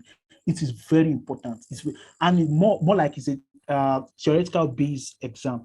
I will share for every one of you that is serious. If you have the money to write the main exam, right? I can share you resources, exam questions for you to practice. But for those that at the moment you don't have the money to write the main exam, what can I do? Does that mean I will not write any? No. This is what you can do. How am I shifting? I think I've left the page. Okay. This is what you can do, guys. You can take this Comptia Security Plus what's it called? Course. This is a free course on Analyst. And I made research on how much they get their certification of, you can get a certification. You can get the certificates once you complete this course. And to get the certificate, I think it's about £8 or thereabouts. So in case you don't have the 100 and something thousand to write the Comptia Security exam from Comptia themselves, you can do this. This is also because, let me give you this instance. If you take this program, right? If you take this program and you put it on your CV, Comptia Security certification, no HRO will ask you, was it from Comptia or was it from Analyst or was it from, so far it is there. You get my point. I've never been to any interview. The only thing they give us, can you show us some of your certifications? I will show it to them. So, but that does not mean that if you have written this, if you have the money, you can write the main Comptia exam. Why? Because you might want to travel abroad tomorrow, right? That in abroad, they normally ask, actually. They normally ask from Comptia. Let's even check the exam course at the moment. I think in Nigeria is. So this is, in the course of these 13 weeks, I would also want you guys to take this program and take that course, this Comptia Security course, because it will help us supplement the theoretical aspect. You know, this program is majorly practical. So the course will be theoretical. This course is majorly theoretical. So we can have another session outside, to discuss some of the things that you guys have read. We can do like a study session, to breeze out. That is what I have in mind. You can see at the moment, let me say in Nigeria, I think in Africa there's a discount for Africans at the moment. But you can check, because of time, you can check this on your own, the amount. But if you don't have, you can take this one for free. You can start a course, and you can do it maybe 1 hour in a day, and try and what's it called? Just make sure you go through the program, because it will give you some basic understanding of the cybersecurity concept in detail. You understand? So why I want you to take this is because if you want to take the certificate that costs about £8, or I think, yeah, like about £8, yeah. So it is easy for you to now reference it on your CV. That makes it better. So that if the opportunity and somebody is asking, does the person have certificate? I'll say yes, he has certification. You get my point. So I don't want it to be a showstopper. That's why I'm introducing this platform to you, so that you guys can start up. I will share you resources that you can use to study. I'll share it later. You can see that's 12 modules. These are the modules. You just talk about some of the basic concepts of security. I really want you guys to talk and take this course. So my goal is that at the end of our 13 weeks program, you should be able to at least achieve this, or start preparing to write the major Comptia exam. That one, like I said, I can share resources for that. So this is one thing I really want you guys to take, because this plus the certification of completion that we also will be giving from that my team will be giving to every one of us that are serious and trying to complete this course. You can put it there in your CV. It shows that you are learning and you're trying to forge ahead. This is very important. Please take this very serious. You can register, you can watch it on your phone, you can, but also as you're taking the program, make sure you take notes, take solid notes, because whenever you go for interview, they will majorly most times they won't ask you practical questions. They will ask you theoretical questions. Questions like, what is the difference between brute force attack and dictionary attack? No, but like I said, we'll also try and do that. We'll also try and take some of those theoretical concepts in this course. Yeah, in our last lesson, we'll be talking about threats, malwares, and we'll also try and do a demo of how we can create a malware and exploit our system. We'll talk about those things, but I want you guys to, on paper, Nigeria is about paper. You need to have this. So guys, please put this in your plan.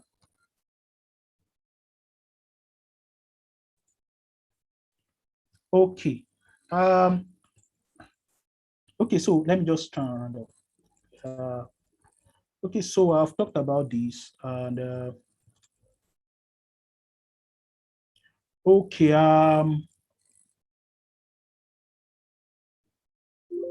okay, I think I'm done. Okay, so I think and okay, yeah.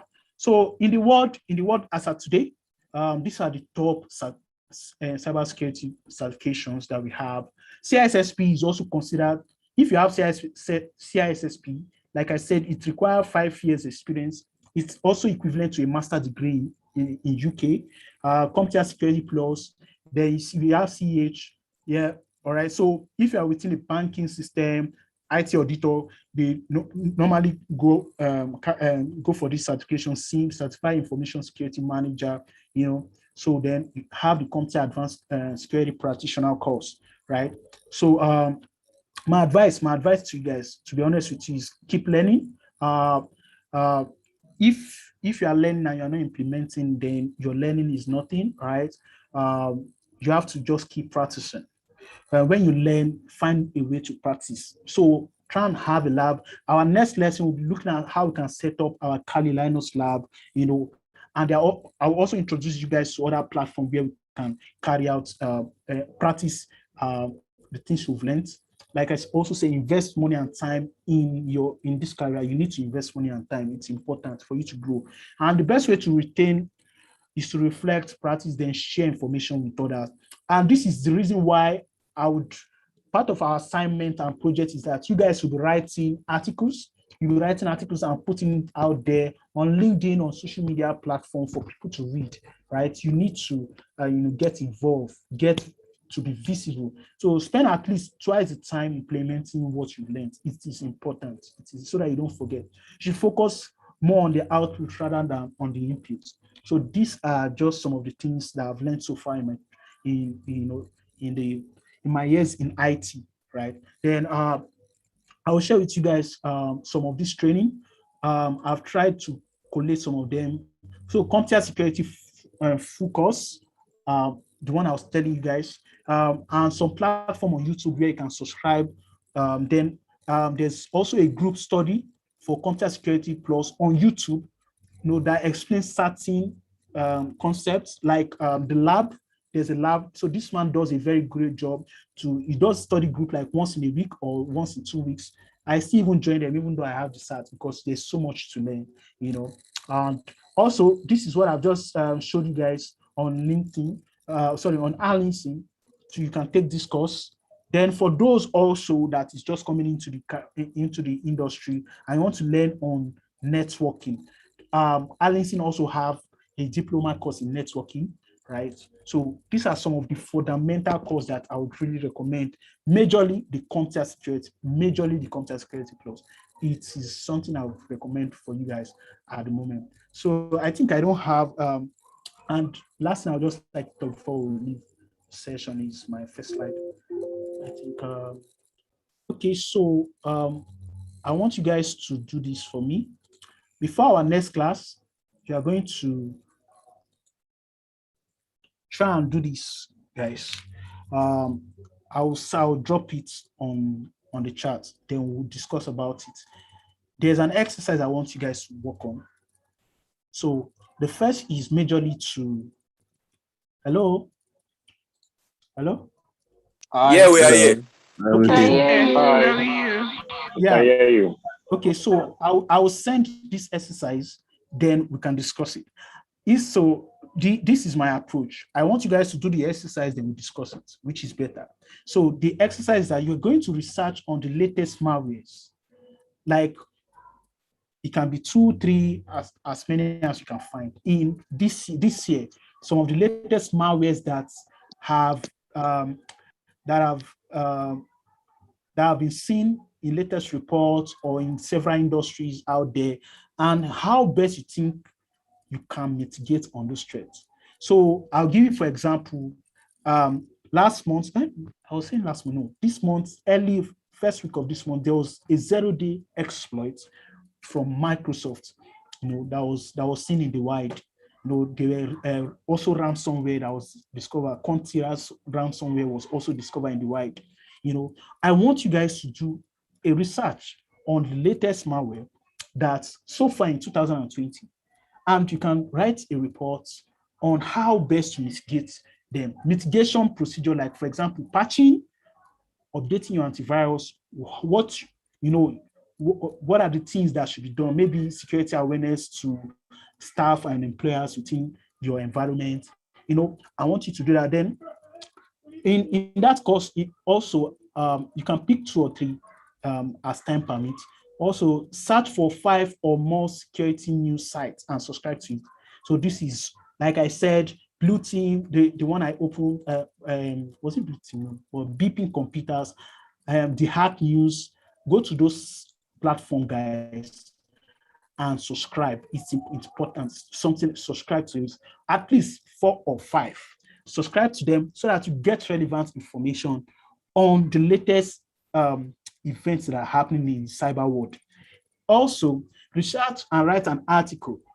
So this research, this one will be done on you could do it on the what's it called, on Microsoft Word, and send it to my email.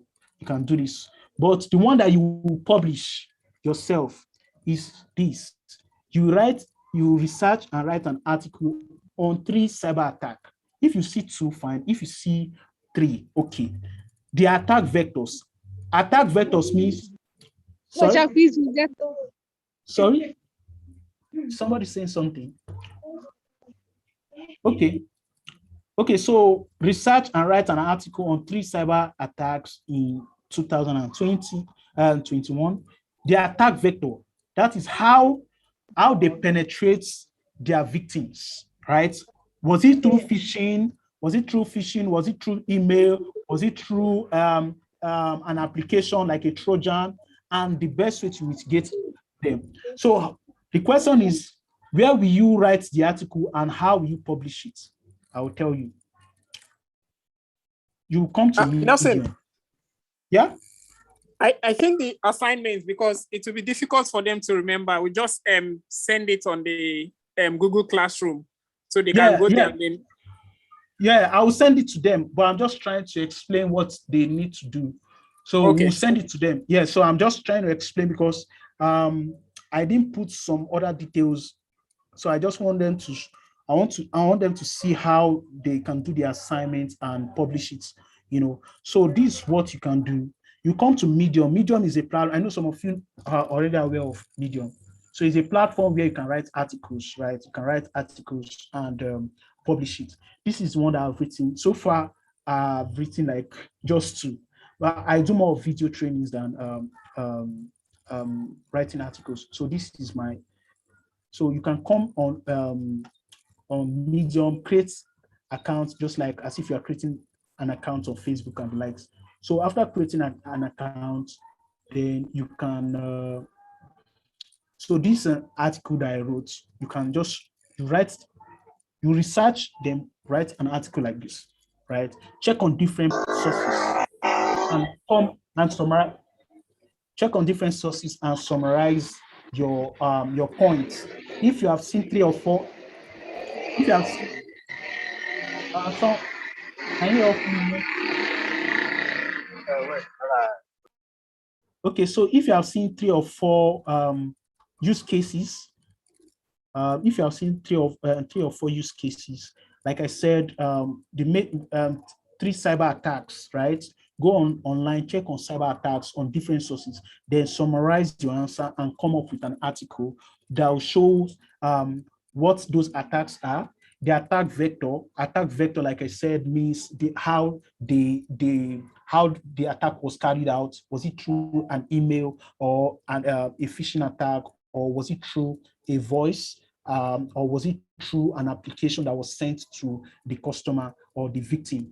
And what you think you can, what are the likely security controls that you need to put in place? So when you have made come up with your research, go to you just come to Medium, you create what's it called? You create you sign up to create an account and publish. Just copy and paste what you've written and publish it here. Put some snapshots if possible. So this was an attack that came up, I think, like in July. So I did an article. I did a research on it and did an article on it. I've also so I did a research on it. Then once you've done that, you can share the link with us on our page on our site. You can also publish it on your LinkedIn. This is important. What I'm teaching you guys is how to be visible, how to let people that this is what this person does, and this is how the person is really taking it serious, right? So I don't know if you have any question at this point. So like Joseph is saying, we'll send more details about this on the channel. Or if you have any question, is there any question you have for me at this point?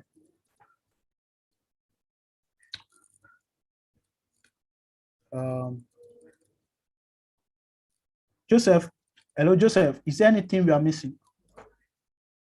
Sorry, what did he say? I said, is there any information we are missing at this point? You guys have questions? No. Okay. I think for now. So the only thing is the class attendance is very important. Submission of assignments is very important because, like we said, we are going to be screening. We are going to be doing a lot of screening this time around. So your participation in class is important. Okay, so those activities is something that we are going to put into consideration. Yeah. So thank you, Joseph. So please don't say the assignment is stressed, because this is going to help build that research aspect of you, so that you start writing research. Because you go to interviews and they say, what research have you done on anything? You should be able to say, oh, I've done a research on this, and I can share you can share to them your, what's it called, the LinkedIn, the link to this Medium, and share to them, and they will see it. So thank you, and they will read about it. You understand? So this is what is very important. Yeah. This is very important, guys. This is very important. Yeah. Okay, so just so they ask now, do they mark attendance? I have a question. Okay, the slide. Okay, sorry. The slide will be sent. I'll share the slide to the Slack channel and the WhatsApp group that we have to. I'll send it to, and also I don't know. I don't know if those are the best medium for me to communicate it to you guys, but I'll share it to you guys.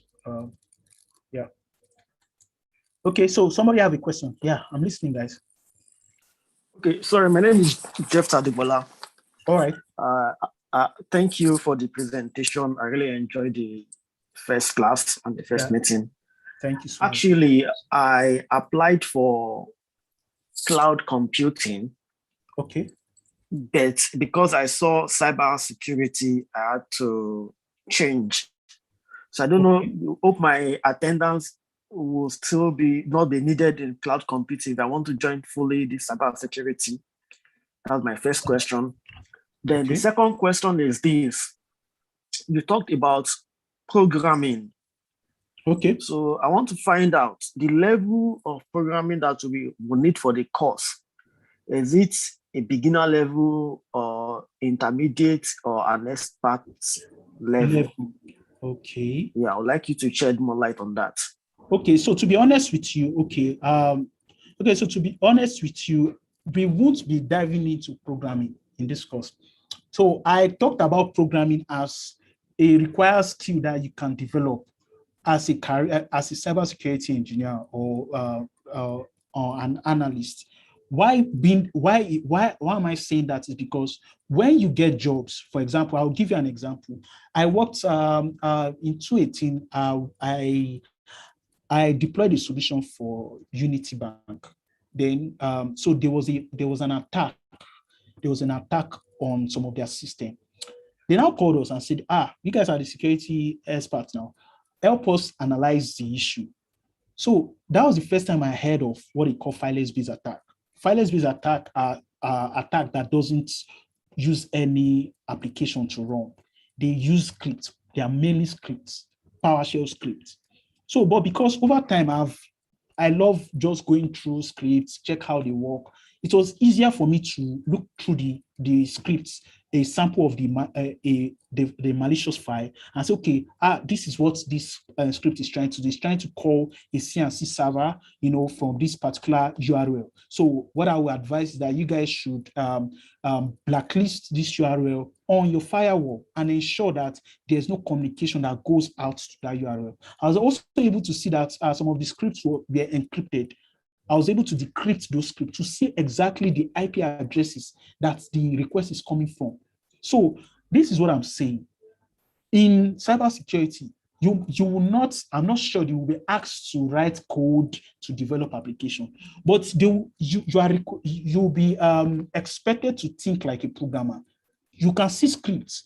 They will ask you, okay, what is the script doing? You can look at the surface of the script and say, okay, this is what the script is trying to call a module, is calling a function to do this and this. You understand my point? That is exactly, at least the level. So Python scripts is good, Python and Bash scripting, because most hacking tools, most malwares are done Python, JavaScript, and Bash scripting. So I will say, to be honest with you, I will say that is not the first thing to start with. As a cybersecurity person, that you are coming into cybersecurity, the first thing is get aware of the security concepts, CIA, confidentiality, availability, integrity, security controls. You understand? Get in terms of all the types of malwares, attacks that we have out there. How do they work? I should be able to call you and say, okay, Bola, how does the ransomware work? What is the attack vector for ransomware? You understand? How can you mitigate against it? You should be able to tell me some of these things. You understand? In plain terms, and explain it to a layman. So that is what I want to achieve with you guys. You get my point. So for this programming aspect, majorly Python, Bash scripting, but I'm not sure at this level you actually require it. That's why we are not including it in our curriculum. So let me share you guys what we'll be doing over time. This is what we've come. So it's still subject to change. But at the time, this is what we intend to do. Like today, this is what we'll try. We send them the curriculum. We send them the course outline. Okay. Yeah. Okay. So guys, so it has been sent to you guys. Okay. So you already have an idea of what we are going to be going through during this course. So basically, that's it. That's it. So okay. Let me just to answer your first question about learning. Was it you said you said you chose cloud initially, but you are now in cybersecurity. So here's my thing. My question to you is what exactly do you want, right? Because the thing is, that's one thing about which is the reason why I don't like so much of meetups, right?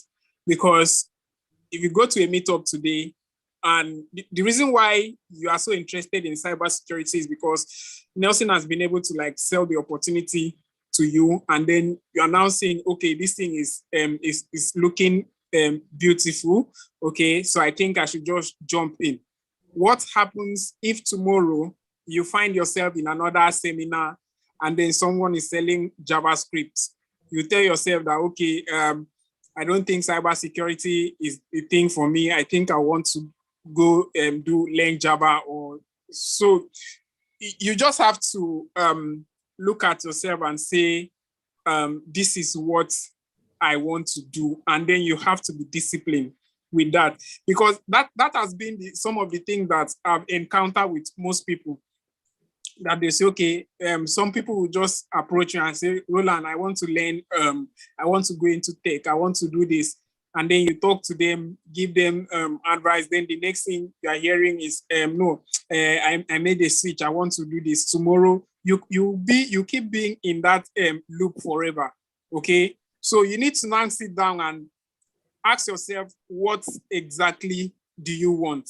Is it cybersecurity that I want? And then you stick with cybersecurity. Is it cloud computing that you want? Stick with cloud computing. Is it UI UX? Stick with it.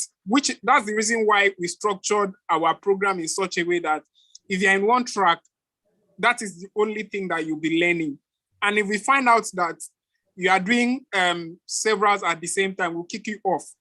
Okay, we don't care who you are. All right, because what we are here for is to impact values. And for us to do that, we have to put some discipline in place. So you need to go back and have that conversation. So the thing is that there's opportunity everywhere. Whether you are a software developer, whether you're a cloud engineer, whether you are a product designer, whether you just basically do UX experience, don't let anybody fool you that there's money in this part more than there's money everywhere, there's opportunity everywhere. So you just have to discipline yourself and then pick one thing and then say, okay, for the next 3 months or the next 6 months, I want to develop myself. I want to build myself in this line. Okay. So that would just be my advice for you. Yeah. I think that is it, because if you have different stuff on your mind, it will be very difficult to focus. But I think from what he's saying, he's saying that maybe you want to stick with cybersecurity. I don't know if that is just think about it through and yes. Okay, fine. So yes, initially when I was applying, I didn't see cybersecurity, or probably it escaped my mind when I was applying. That's why it shows the cloud computing. But when I got an email last week, then I saw the cybersecurity. So that's why I migrated back to the cybersecurity. Oh, okay. So maybe I'll still write an email to that effect. All right. For the change of course. Yeah. Okay, so guys. Like I said, we'll push out this the slide to you guys and the exercise. Then next week we'll be talking about attacks, malwares. Talking about majorly cybersecurity concepts that you should be aware of. Since you are coming in, what are the terminologies that you should know, the relevant one? How does cyber attacks how they occur? That's why I want you guys to do this research, and so that it's prep your mind for what you are going to do next. And so, lest I forget, please, I would like to say this: in course of your career, make sure you have a note somewhere you can store a lot of information for yourself. Try and have notes that can help yourself. You can see this is I'm using Evernote. Some of you might be using other notes. So have a note that you can access from your phone. You can access from any maybe your system, any system. I have this platform. I'm using Evernote. You can use OneNote. I think OneNote is there, so that we are teaching and you are not keeping notes or making your own record. It's a disaster. Make sure you keep notes, anything you do, because it's going to help you. You need that information any other time, so make sure you have notes that you can reference. It's very, very important. So thank you. I don't know if we have any other information at this time. Please, if you have any concern, so somebody was asking that how will the attendance be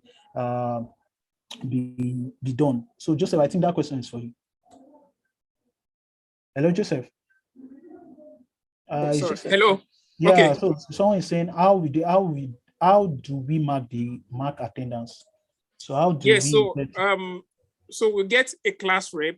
So every we'll get a form.